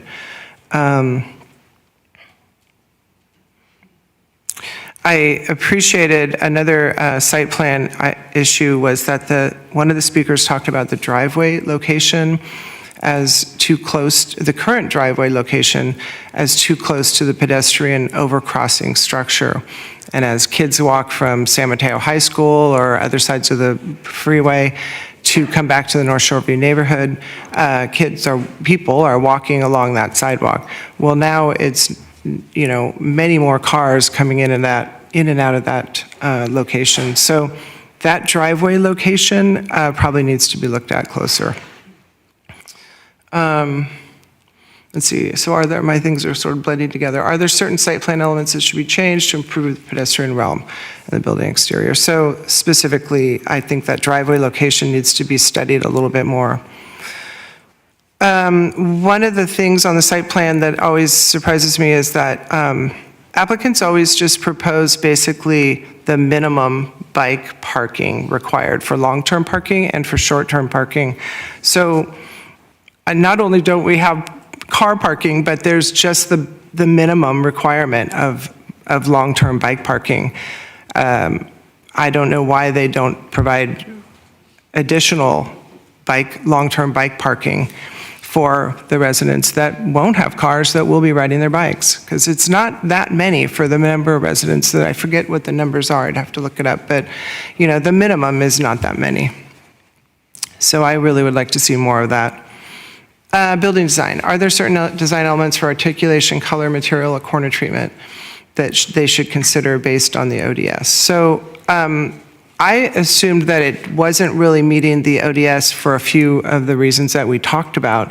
And so there were comments in the packet about the compliance with the general design guidelines. And I think that should be noted, that they could, where it was noted by staff, how things should be complying with the general standards. I think that is what should be considered. I think the building design is modern and it's an acceptable use of materials, integrates into the mid-century neighborhood. I think that the building design has potential as it gets further developed and detailed out. I think, however, I think that the large L-shaped roof structure is out of character and unnecessary. It's a little too prominent. There might be a way of providing a shelter on the, it's a it's a shelter that's on the roof for, I guess it's part of the open space. And I think that that could be sort of minimized and not be such a obvious, increase in the height. I think that the materials are generally okay. I liked the materials that are on the warmer side and incorporate a little bit of warmth of color, and there wasn't enough information on the landscape to be able to talk about the design of that, but and I feel like the question really needs to be sussed out that I just mentioned, that whether or not it's adherence to the general design guidelines or ODS, because that was not entirely clear. It seemed a little bit vague and incomplete.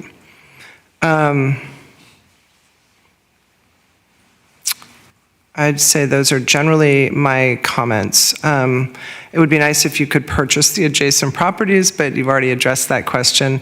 I guess that seems like it's really limiting the design and squeezing things down quite a bit. So if there's any change in that, it would probably make for a much better site plan design. And you wouldn't have quite so many concerns about all these issues that have been brought up. I think that I also want to just close on noting that there were a number of comments from the neighborhood, written letters from the neighborhood, a couple in particular that were very specific and talked about, that this neighborhood is kind of penned in by the freeway and the bay, and there's sort of one way in and one way out. And so there are some sort of hardships to the neighborhood that, in terms of the design of the neighborhood, that I think are mitigating issues. The elementary school and the Boys and Girls Club down the street are big pedestrian areas, but they are also big traffic areas, people picking up their kids after school, for after-school activities, that kind of thing. So I think it's an unusual neighborhood for a number of reasons, particularly pointed out in a couple of the letters that were in the packet. And I think that really needs to be taken into account when we talk about traffic, because this is not a typical, typical neighborhood with respect to that. The neighborhood's had to deal with a lot. I mean, they're in a flood zone, and there's related constraints to that, due to that. That the issue that the neighborhood and the community have been addressing. The adjacency to a major freeway is another sort of constraint of the neighborhood that is not, is not a constraint in many other neighborhoods in San Mateo. So that's unusual, I think. There are not a lot of parks nearby, and as I said, the school doesn't really count as a park, so you're creating a lot of housing, some of it, 1, 2, 3 bedroom units and townhouses, and there's very little areas for these kids, if there are kids in these buildings, in this building, to go, other than half mile down the street towards the bay to the park that I think it's Harborside next to the Boys and Girls Club.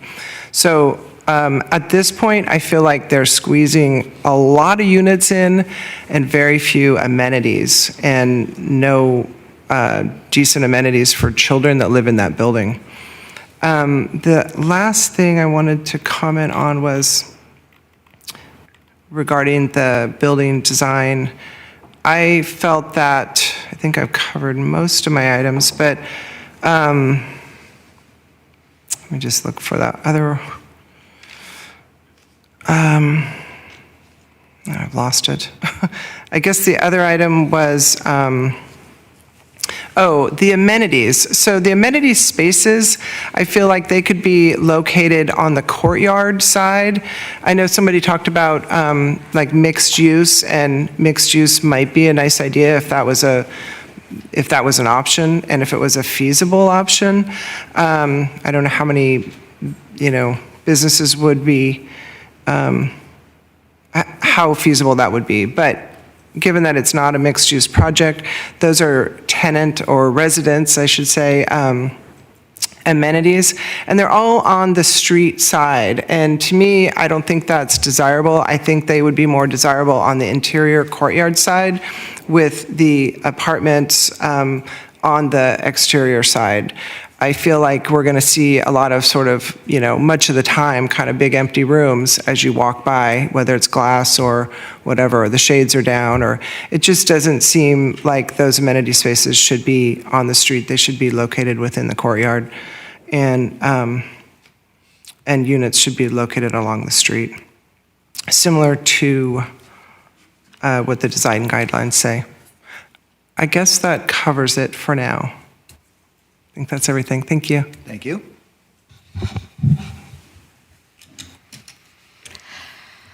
Through the chair, I guess I'm up next. I'll also start with some general comments, I guess, since Commissioner Williams did the same. There are very real constraints to this neighborhood that we've heard about tonight. It is unfortunate that this neighborhood was designed and planned in a way where it does have these access constraints, where there's only a few points in and a few points out. It's clear that's having a huge impact to the neighborhood in terms of traffic and safety. I think those traffic and safety impacts need to be addressed. I've been following the situation with the children being hit by the cars in that neighborhood, and it is unsafe and unacceptable, and we should be doing something to solve that. However, I think that solving those problems need to happen no matter what, separate from this project, something that needs to be addressed, and we should be talking to the SIC, or we should be talking to whomever we need to talk to get those problems addressed. I'm very familiar with this neighborhood. My kids went to daycare on Ontario and Quebec Street, and so I'm very familiar with the traffic impacts. And in fact, we would bike our kids to daycare just so we didn't have to spend 30 minutes trying to get over the highway and into the neighborhood because the traffic is so bad. So I'm very mindful of those constraints. I'm also very mindful of the constraints placed upon us as a jurisdiction by state laws. I'm very mindful that the Housing Accountability Act does not allow us to reduce the intensity of housing of a project. It does not allow us to deny a project as long as it meets all of the objective standards. Unless there is a specific and adverse impact to public health and safety that cannot be mitigated. And the constraints around that exception are quite narrow. And so the reality is the state laws allow a certain amount of housing to be built, and as long as all objective requirements are met, we cannot deny that. And so that is the lens through which I am delivering the majority of my comments tonight. It's not that I don't hear the concerns, and it's not that I don't agree that they're very real. I'm just working within the constraints that we have, and I do think we need to figure out a way to address the traffic and safety concerns in the neighborhood. So getting to the specific questions before us, transition to adjacent uses. I agree, it is a tough transition. But our objective design standards, if that's what the applicant chooses to submit under, do not require a specific step down to R2 zones. So, I think whatever the applicant can do to try to soften that transition would be great, but it's not required. Certain site plan elements that should be changed. So I also have a lot of concerns about the placement of the entrance to the parking garage in relation to the pedestrian overpass. I'm very familiar with that pedestrian overpass. I bike over it all the time on the way to Coyote Point. It is, the access to that pedestrian overpass is not great to begin with. Throw in an entrance to a parking garage with a lot of cars coming in and out, and I have safety concerns about that. So I would ask the applicant to consider whether that entrance could be swapped to the farther side of Monte Diablo, to the corner of Monte Diablo and Kingston, and maybe put some separation, more separation between the entrance of the parking garage and the pedestrian overpass, just so there's more time for cars exiting and entering that parking garage to see pedestrians approaching. In terms of amenities, I was just going to respond to something you said. So Ryder Park is one of my kids' favorite parks. We live in the central neighborhood, and then Coyote Point is their other favorite park. Coyote Point is 3 blocks from this site. So I think that's actually a fantastic amenity for any kids that might live there to have that access. And Ryder Park and the Bay Trail are great amenities too.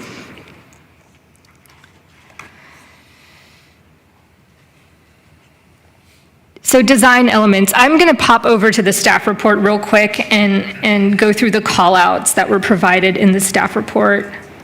And then I'm also curious, I was actually curious to hear your thoughts on the design in a little bit more detail, because as our resident architect, you often have such great design feedback. I was kind of looking to you to help inform my own feedback on the design. So a lot of the comments around massing and articulation just seem to point out that the articulation details do not have dimensions yet. And so I assume once those details have dimensions, they will comply with the objective design standards.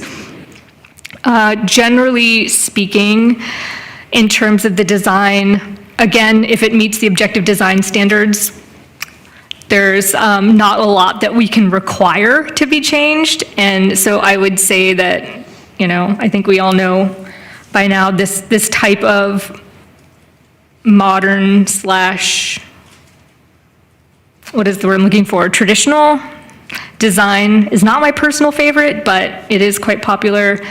I would like, this is such a finicky comment, take it or leave it, but the beige accent color I don't really think fits in with the color palette. I think it would look a little bit more sophisticated if you stuck with a gray and black and white color scheme. Then I think, to your points about warmth, the gray, black, and white color scheme could look really modern and sophisticated, would not look very warm. So I'm not sure what the right accent color is, but the beige it already feels dated. I think you could pick a different accent color.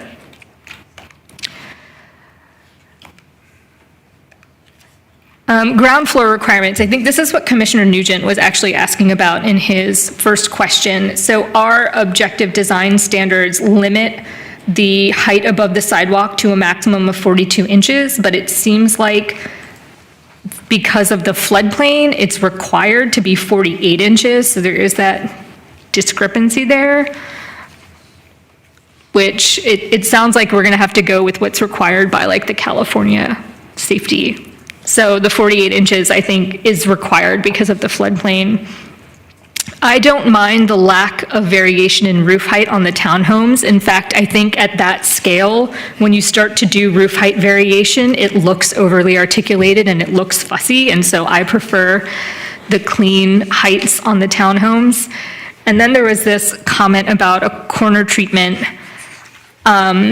I wasn't sure what to call that design element on the corner of the roof, but I assumed that was the corner treatment. Does that count as a corner treatment? And I think to your point, you assumed that it's there to provide some sort of shade to like a roof deck, but I didn't see anything in the plans. No, I just assumed that. Okay, so I think that's a question too, are there plans for outdoor space on the roof? Might be a nice amenity for the residents.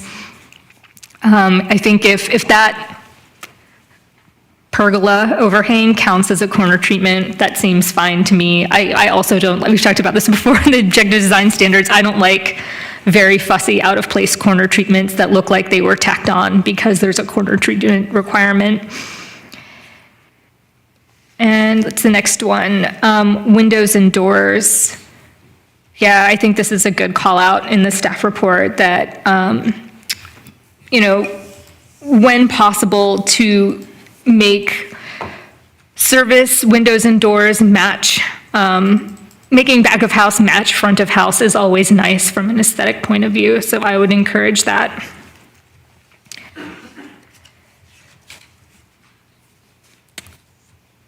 And then last comment. So we all had the same question, how far is this project from the highway? And that's because we've talked about this so much in the general plan. And, you know, the BACmed suggestion that sensitive uses not be placed within 500 feet of a heavily trafficked roadway, which 101 counts. And so this 101 is heavily trafficked. So at the shortest distance, it's 135 feet, and there is a townhome unit that's really close to that rear property line, in addition to the apartment building being close to that rear property line. However, between this building and the highway is a 3-story hotel. And so, Commissioner Wiggins, I am deferring this comment to you because I know you have been sort of our resident expert on particulate screens. And so my question is that hotel enough of a particulate screen for these residential uses? If not, what can we do to create more of a screen between these homes and that highway, whether it's a wall or whether it's greenery? And so I'll defer that question to you. And I think those are all of my notes. Thank you.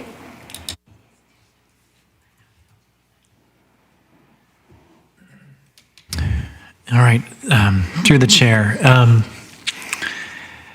I'm going to start with general comments, as the previous commissioners had. I am losing my voice. I live in the neighboring neighborhood across the highway just off of Monte Diablo, and I go across the pedestrian overpass frequently onto Monte Diablo for various reasons, often to go to the Bay Trail, but also just to visit people and such.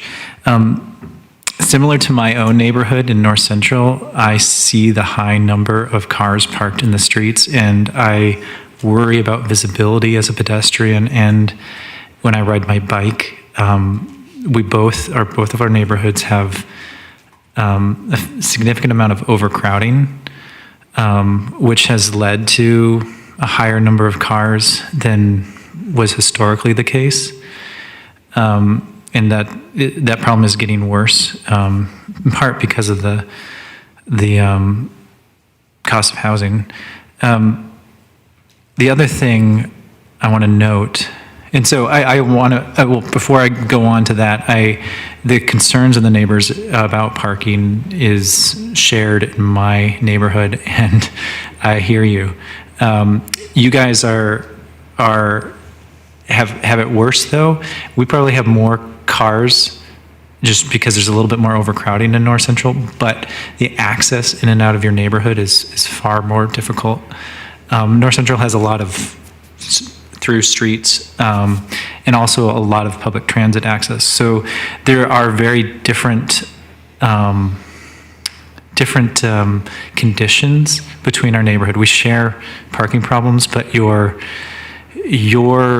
reliance on cars is different than many of the residents in North Central. And so people who choose to live in your neighborhood are going to be choosing to drive cars more often than not.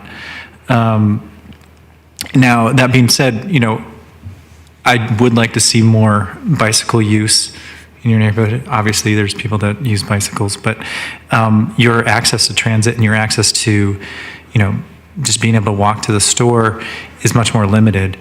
Granted, there's the grocery store across the highway that you could walk to from this site, but I don't think a lot of people do that as much as folks in my own neighborhood go to that, but it's there.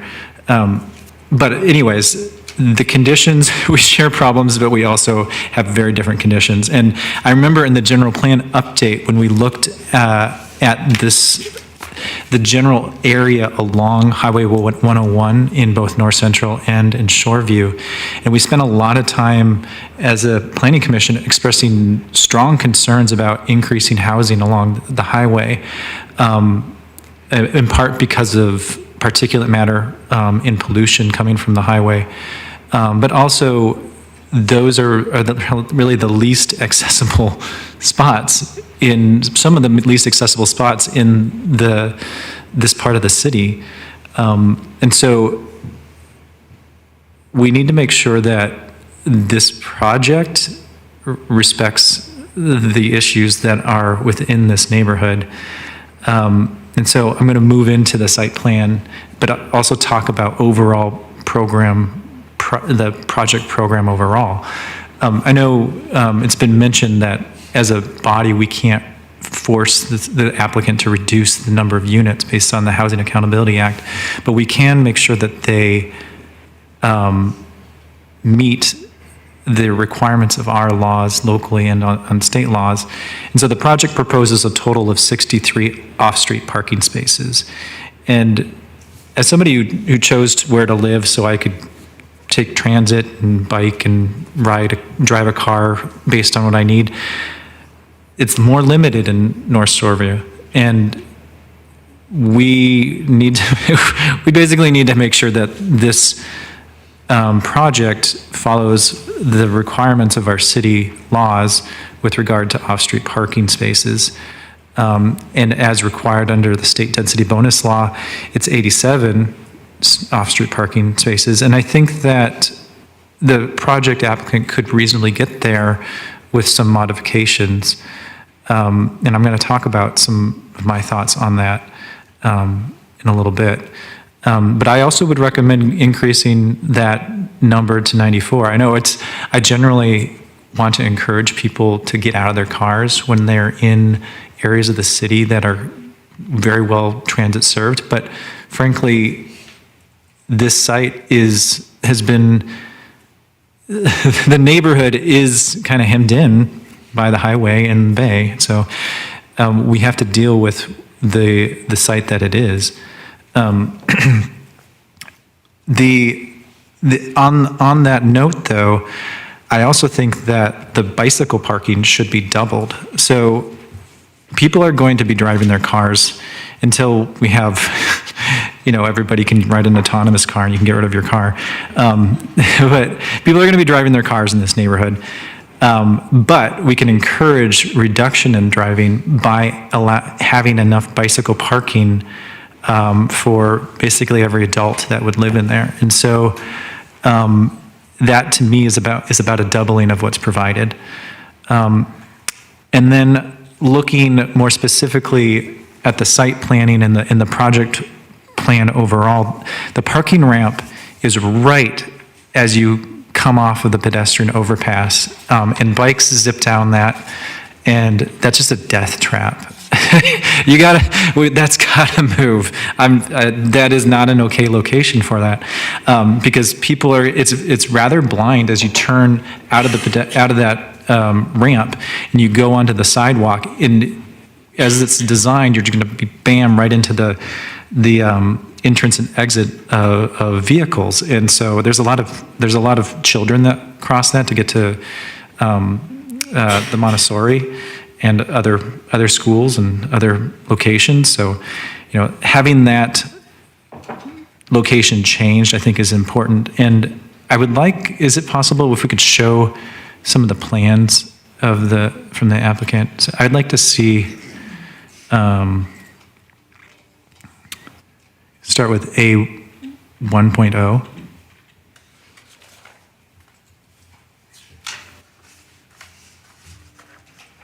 Yeah, through the chair, it'll take me a minute. Yeah, no worries.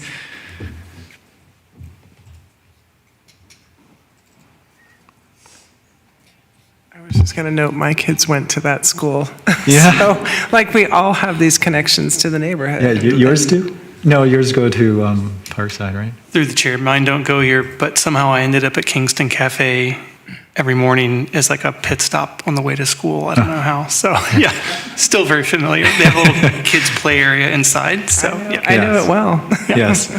All right. So this is first looking at the parking ramp, which is underground, and so you see the ramp up, and I would recommend actually. If you notice how the ramp just kind of stops midway in the lower U part, and what I would recommend is just extending that further. And if you go to a 1.1, you can see there's 3 townhomes located that are just kind of isolated, and there's a open space between that 2-bedroom and the townhomes. And if I were the applicant, I would get rid of those and extend the multifamily building to make up the unit difference, and extend the parking garage underneath those, and then use that shared access as the driveway for the parking garage that's shared with the townhomes, just to get it off of Monte Diablo and away from the pedestrian overpass, and then also a way to, in my respects, I mean, I'm not doing the math on it, but I think it seems a reasonable way to change up your parking layout in a 1.0, and potentially getting, a significant number more cars parked without majorly changing your foundation work. So that I want to recommend you at least look at, but I do think the overall gist around parking is that you're going to need to comply with the city's off-street parking requirements.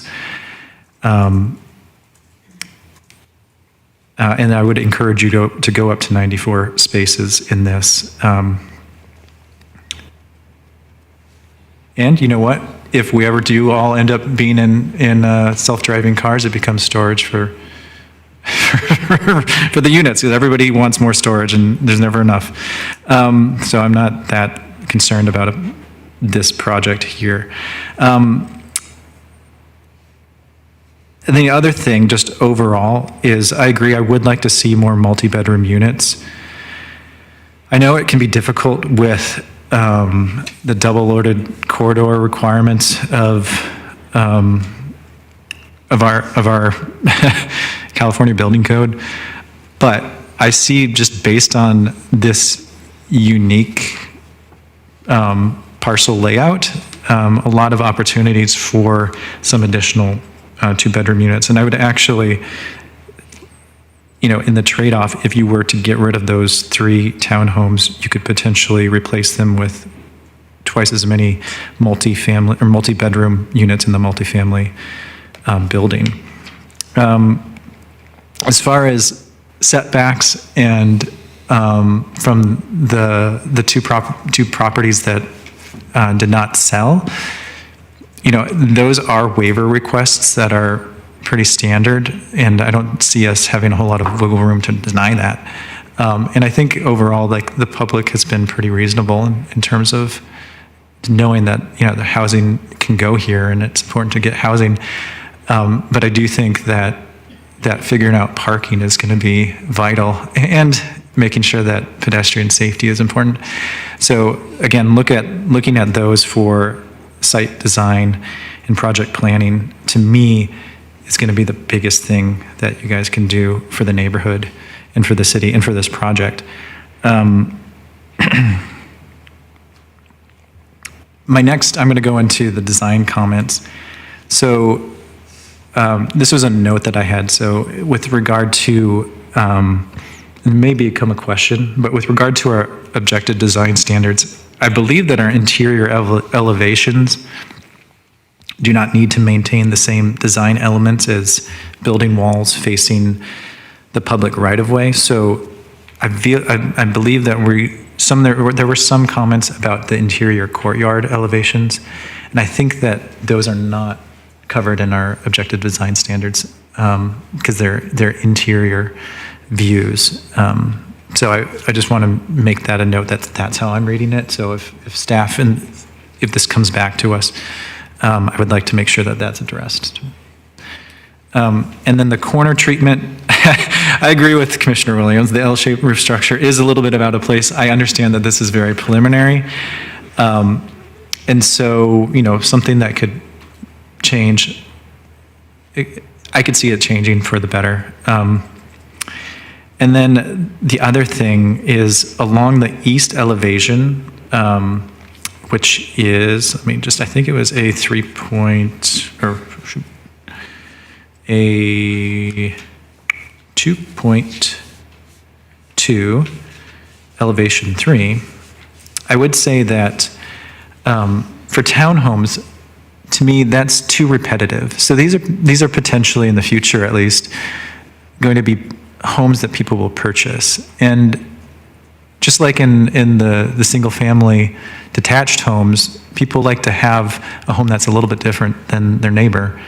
And I would recommend that just varying it a little bit more, so it's not, it looks like there's 3 of the same repeating. Take that theme, vary it a little bit. That's what you see in old cities that are filled with townhomes. And I think that would go a long ways to making these more desirable units in the future, if you ever were to sell them. And then with regard to the variation on the roof height, I mean, that's an objective design standard, so we're going to have to go by that. So we'll have to hold you to that. Doesn't have to be wild, but all right, go back to other aspects. So the other aspects is the density exceeds, based on the staff report, the density exceeds what the state density bonus law allows. So you'll either need to reduce density or increase the percentage of the below market unit rates, just based on the staff report. So again, I'm not a land use lawyer, so I'm not going to get into this too much, but I just want to make sure that what you are requesting gets the number of below market units that we can get in our city, because those are the most in dire need right now. All right, so those are my comments. Thank you. Through the chair, thank you to staff, to the applicant, to the community for your time and interest, and thanks to my fellow commissioners for excellent comments thus far. I'll probably do a little quick general summary, but I'm going to keep it extra quick because it would be a repeat of what's already been said. The problems in the neighborhood are real. We've talked about that. I've experienced it myself, and I hear the community saying that. And I think this is a challenging site for housing. I'm at a high level, but it's also a great site for housing.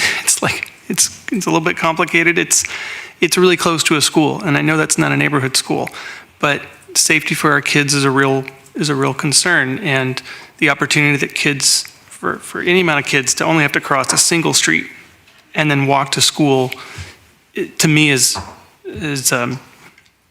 something that shouldn't be, understated. The ability to get to the Bay Trail without having to cross over the highway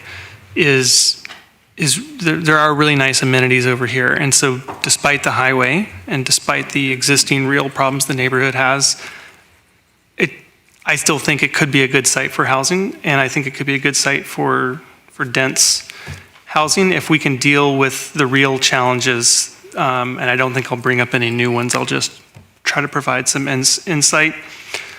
I'm going to touch on, and just to put a fine point on the challenges, I think air quality for the outdoor spaces, given the proximity to the highway pollution, the traffic and parking, handling those as best we can, knowing that there is existing challenges, and we want to minimize this project's impact to make any of that worse.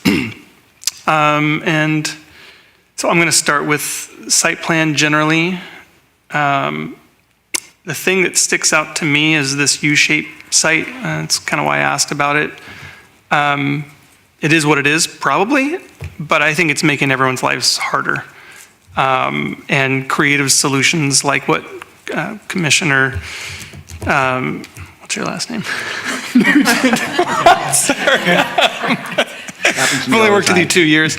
Creative solutions is the one you were describing, where you're sort of extending the garage a bit further and offsetting the loss in units with this. That's very creative thinking, and I think is at a premium on a site like this. There would also be a lot more of those solutions if it wasn't a U shape.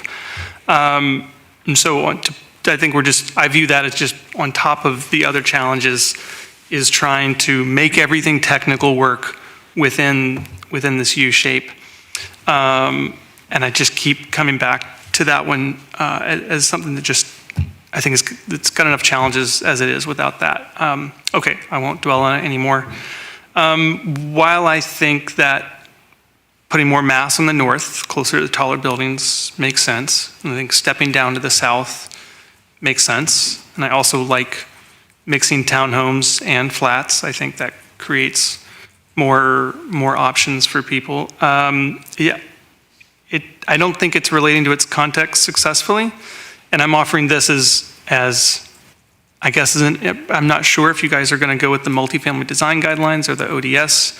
If it's ODS, it should be pretty simple and ministerial, and so I'm going to try to steer clear of ODS comments because the idea of the ODS is I don't have to come back and weigh in on all of it. But when I'm just looking at how it fits in the neighborhood, I think there are ways for it to step back to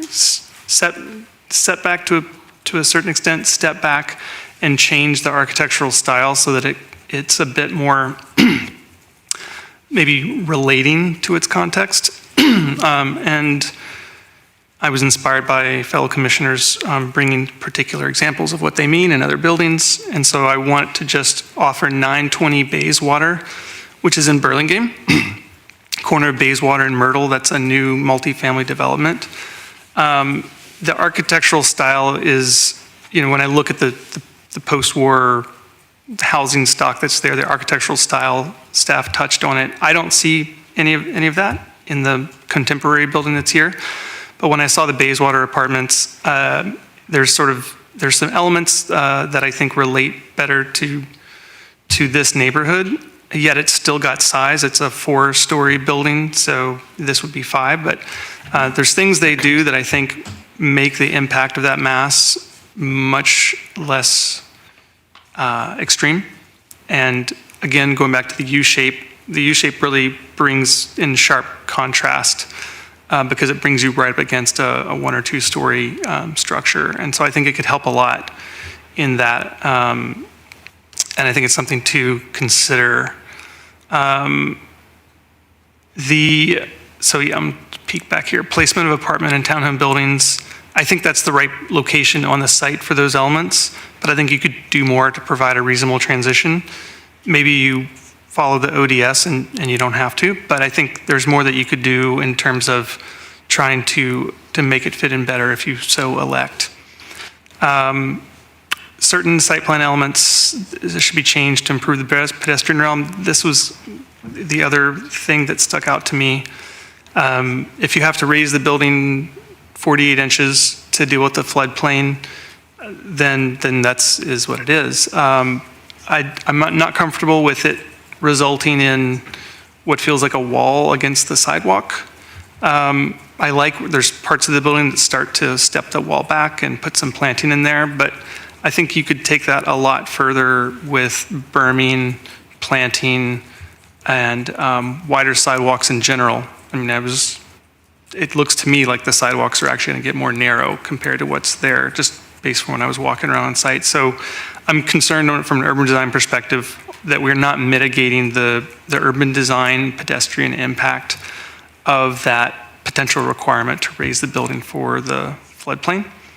I'm going to agree just on the garage ramp location. Totally agree. It's right up against the bridge, the pedestrian bridge exit. My counterpoint to that is, if we can keep that garage entrance as close to Bayshore as possible, do we keep cars out of the neighborhood more? Do we keep cars off of Kingston? I wouldn't want to do that at the expense of creating what others have termed a death trap.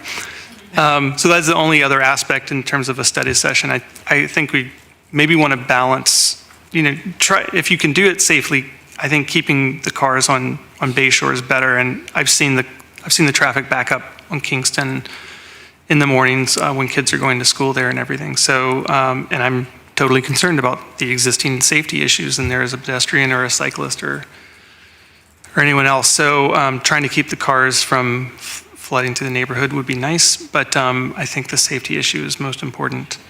And What else? Yeah, so on building design, just for staff's clarification, I didn't see much in the ODS that I thought I needed to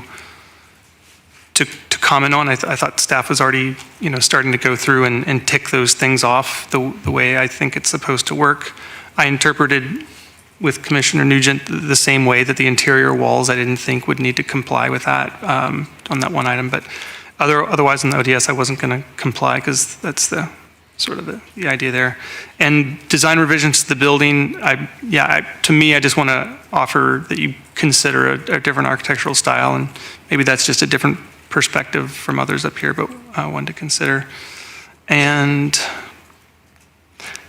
the last thing I'll say, and again repeating that I'm not an air quality expert, but we're really close to the highway, and the particulate matter from various studies is shown to extend 500 to 1,000 feet. We're well within that.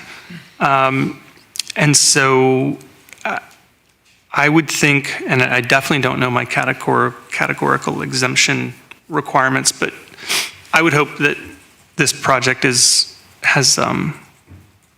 I just think we need some data, some technical data on knowing if the outdoor air quality is where it's going to sit, relative to BACMID standards, to CARB standards, to anything else when it comes to particulate matter, because we're right there, and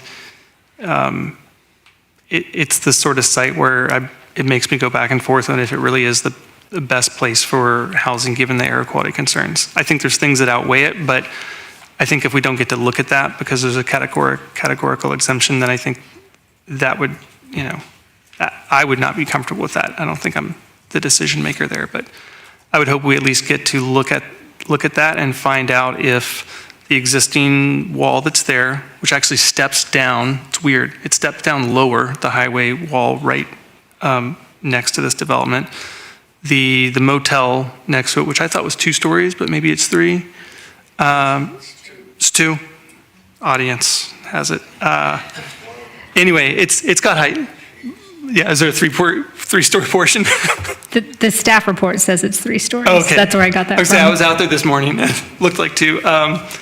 Is that enough? Is the building itself, if you put the open space on the Kingston frontage and say all those things together, plus distance, stop, plus the fact that the prevailing wind pattern's actually below particulates over to the other side of the highway, is that enough? I don't want to be hand wavy about it when we're right next to the highway. I want real data. That's my not expert opinion on that one. I don't think I have any other. Parking. Yeah, I used to live in a complex downtown where the parking was not all used, and there's actually, you can go in there today. You can't. I don't live there anymore. You can't trespass, but you could go in there, and I guarantee there's empty parking spaces in the basement. And I talk about that frequently as, no, actually, not everyone does have a car, but that's close to downtown. I was one of the many people that walked to downtown. I knew my neighbors that lived there said they specifically lived there so they could live without a car. And this neighborhood, and it's been said before, this neighborhood's just, that's not the situation that you're in. And so, yeah, as much as I'm an advocate of getting people out of their cars, it feels like an impractical setting to do that here. So I will put in 2 more cents on that, and through the chair, I think those are all my comments. Thank you. Thank you. Through the chair, I have one more comment, if that's okay. Jumping in on the parking bandwagon, I think this idea of finding the balance of the right amount of parking that accommodates the needs, but not over parking the building, because as you noted, you've experienced, and we see this in garage sites downtown where the parking is unused, and I think in the state of California, the average cost of a parking space is $40,000, and the cost of that gets passed on to the residents in terms of rent, and so there's a lot of factors to consider. I would ask the applicant to consider unbundled parking so that you can make the most efficient use of that space, so that the parking is not dedicated to the units, so people who need more parking have the ability to rent more parking. People who don't have cars and need less parking are not paying for a spot that they never use. Thank you. Chair, I have another comment as well. couple things triggered a couple thoughts. So 920 Bayswater, just was looking it up, and it is a very traditional design. I'm not sure that, I mean, it's a whole different project. I personally like a modern design typically, but I thought that was an interesting comment because it's very traditional. Something to consider. The other thing the other point you made about sidewalk width, I meant to zero in on that a little bit as well. And I think that, yeah, it's really important that the sidewalk width that it meet the correct standards and not be, less than it is now, because when I was there, there's people with strollers and, pedestrians and kids on bikes and all of that. That is, there are plenty of people walking in the neighborhood as well as driving. So that was really important to get the correct and required sidewalk widths. And then the last thing I wanted to mention, which I should have mentioned when I spoke before, was about this courtyard that I brought up originally as a question, but really I should have commented as well. I think it is too narrow. I think that the units on the lower floor, when you've got the afternoon sun, they're never going to get sun. So I think that courtyard is very narrow. And you've got 3 rows of units, the units on Kingston, and then the across the hallway units, and then the courtyard, and then some units that are basically looking out on the motel. So I feel like that could be reconfigured. Yes, you would lose units probably, but you could have a bigger, more usable, more pleasant courtyard in which all of the units would get sunlight and daylight. And perhaps the orientation could be oriented more towards the courtyard than towards the freeway and the motel. So those, I'm sorry I missed that. That was a big comment I meant to make. That's my other design comment. Thank you. Through the chair, I just wanted to kind of hammer home a little bit about the parking, and I do think that, this kind of site is great to get more people in their bikes because there is access to the pedestrian overpass. But the people that are likely to live there and now and into the future, in the reasonable future, are probably still going to be storing a car there because you're not going to there's not going to be a whole lot of people that are going to live there without a car, just because it would be difficult. Now, that doesn't mean that people are going to just automatically take their cars. I think that having adequate bicycle parking is going to encourage a decrease in trips, and I think that needs to be strongly encouraged because that would be beneficial to basically everyone. Thank you. Thank you to staff for a great report. Thank you to the applicant for putting the package together. You had mentioned in your opening comments that this was very preliminary and you want to hear from the public and from the commission to form your project going forward. And I sincerely hope that you will stay true to your word and incorporate as much as possible as the public has requested and the commission has brought up. And to the public, I've been on this commission now for almost 9 years, and I can tell you I've never seen such civil discussions about some difficult situations. You guys are incredible. I love your neighborhood. I only bike through it. And I always have a good experience there. And now I know why, because you guys have really demonstrated a lot of respect, a lot of restraint, and you're under some difficult situations. And you're not trying to turn your district into a historical district, so we can't build there. So thank you very much for your thoughtful input. And I hope that a lot of it hits home and you're able to have a project built there that will work well within the constraints. I want to second almost everything that my fellow commissioners have said. The parking's probably in the wrong place. I don't even like the trash room where it is because you're going to have garbage trucks stopping there and stopping traffic. I don't even like the electrical room there. You'll have service trucks out in front. I think that the site should be rearranged to make it more functional for your utilities and more pleasant looking for the public and safer. And I think there's a lot of ways that you can do that.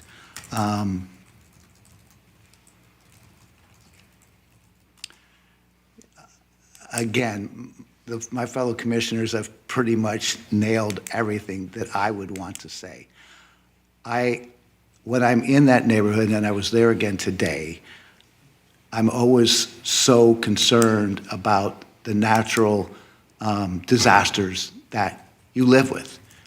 You've got your major flood zone, you've got high water table, which is only going to get worse, and your liquefaction factor is the worst in the city. So, yes, traffic is a horrible thing, but you've got more pressing matters that can be and will get worse unless we start to address them. You are, per the city, an equity priority community, and you are, I believe, the most underprivileged neighborhood in San Mateo.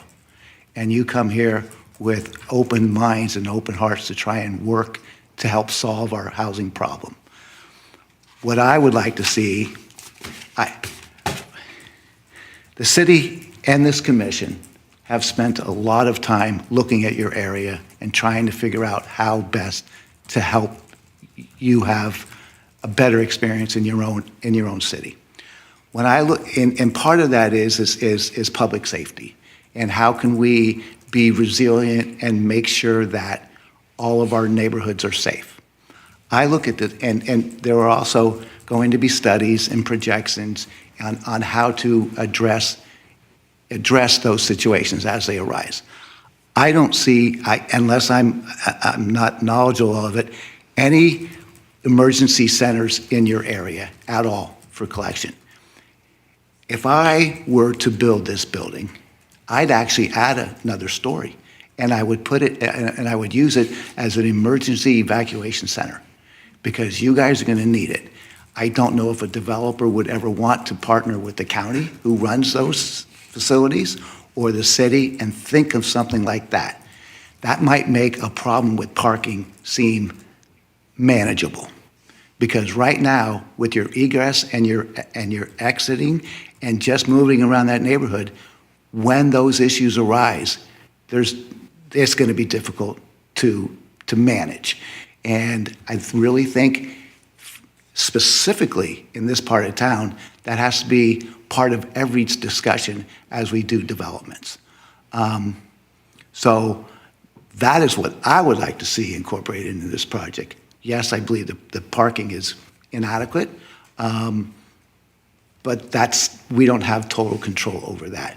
I also think that as it has turned out, your neighborhood has been left out of the overall growth because of the lack of public and private investment.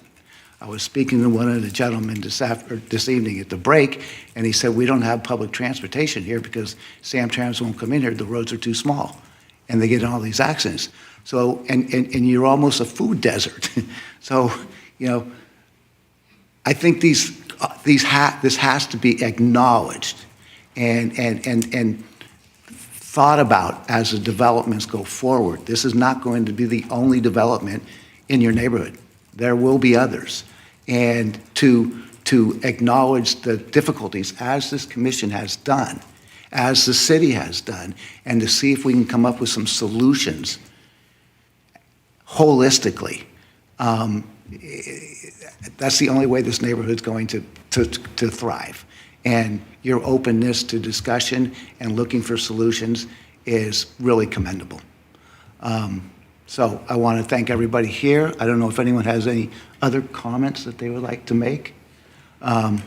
Through the chair, I actually do. It's something that I've been chewing on, and the setbacks are a waiver request that can be required of us to grant.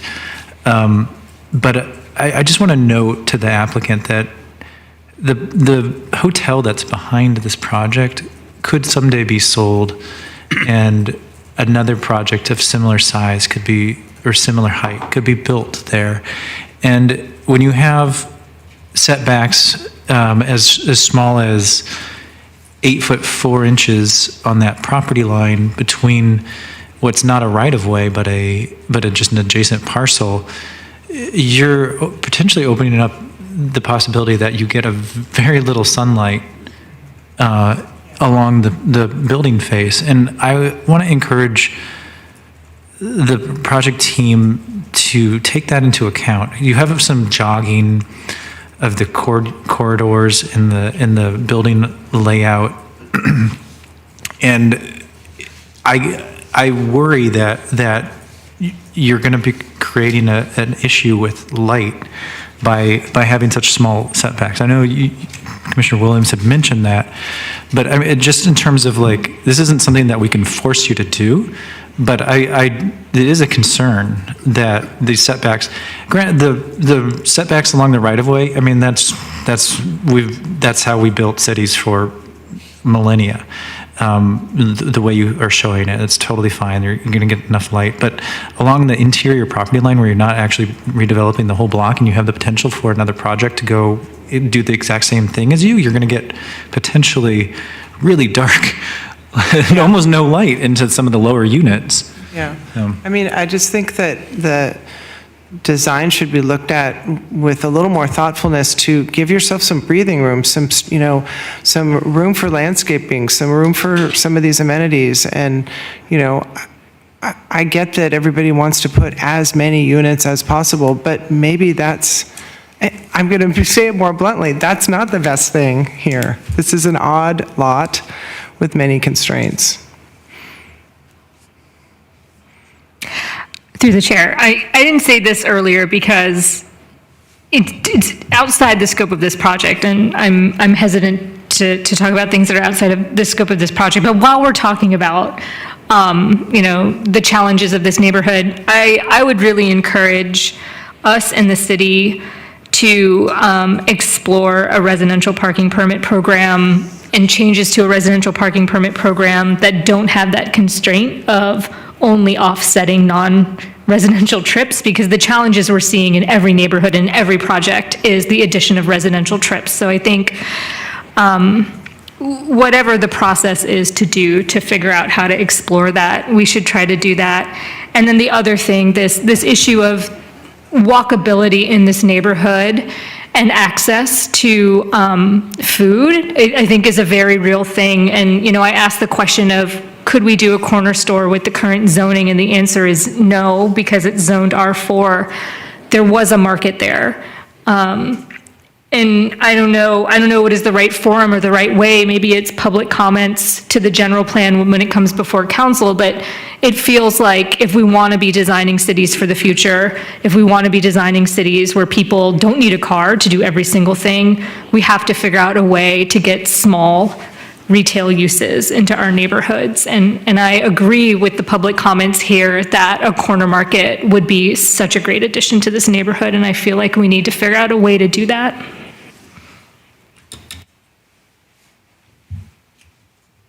I'm done.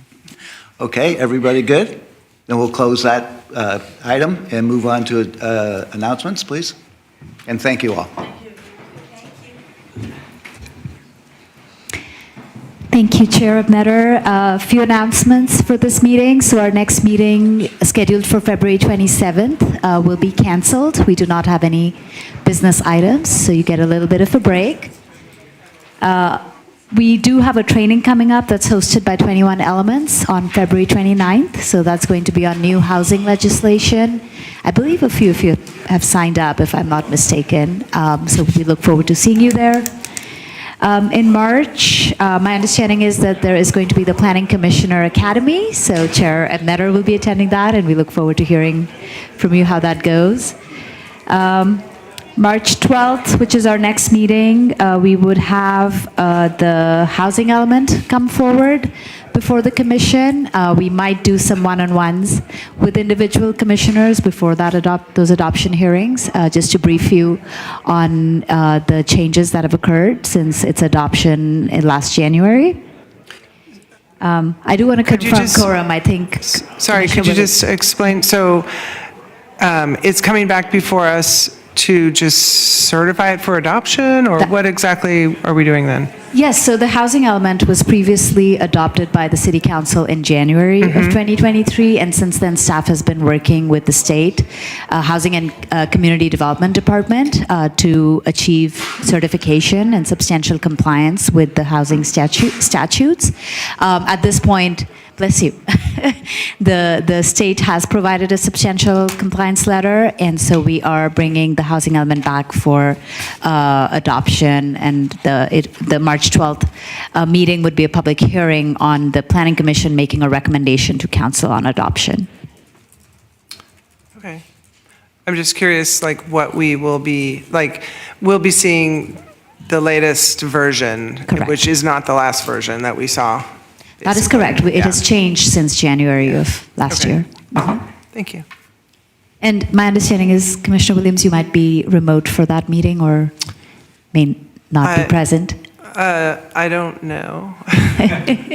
My daughter's having a baby in March, and she wants me to be there. So I don't know.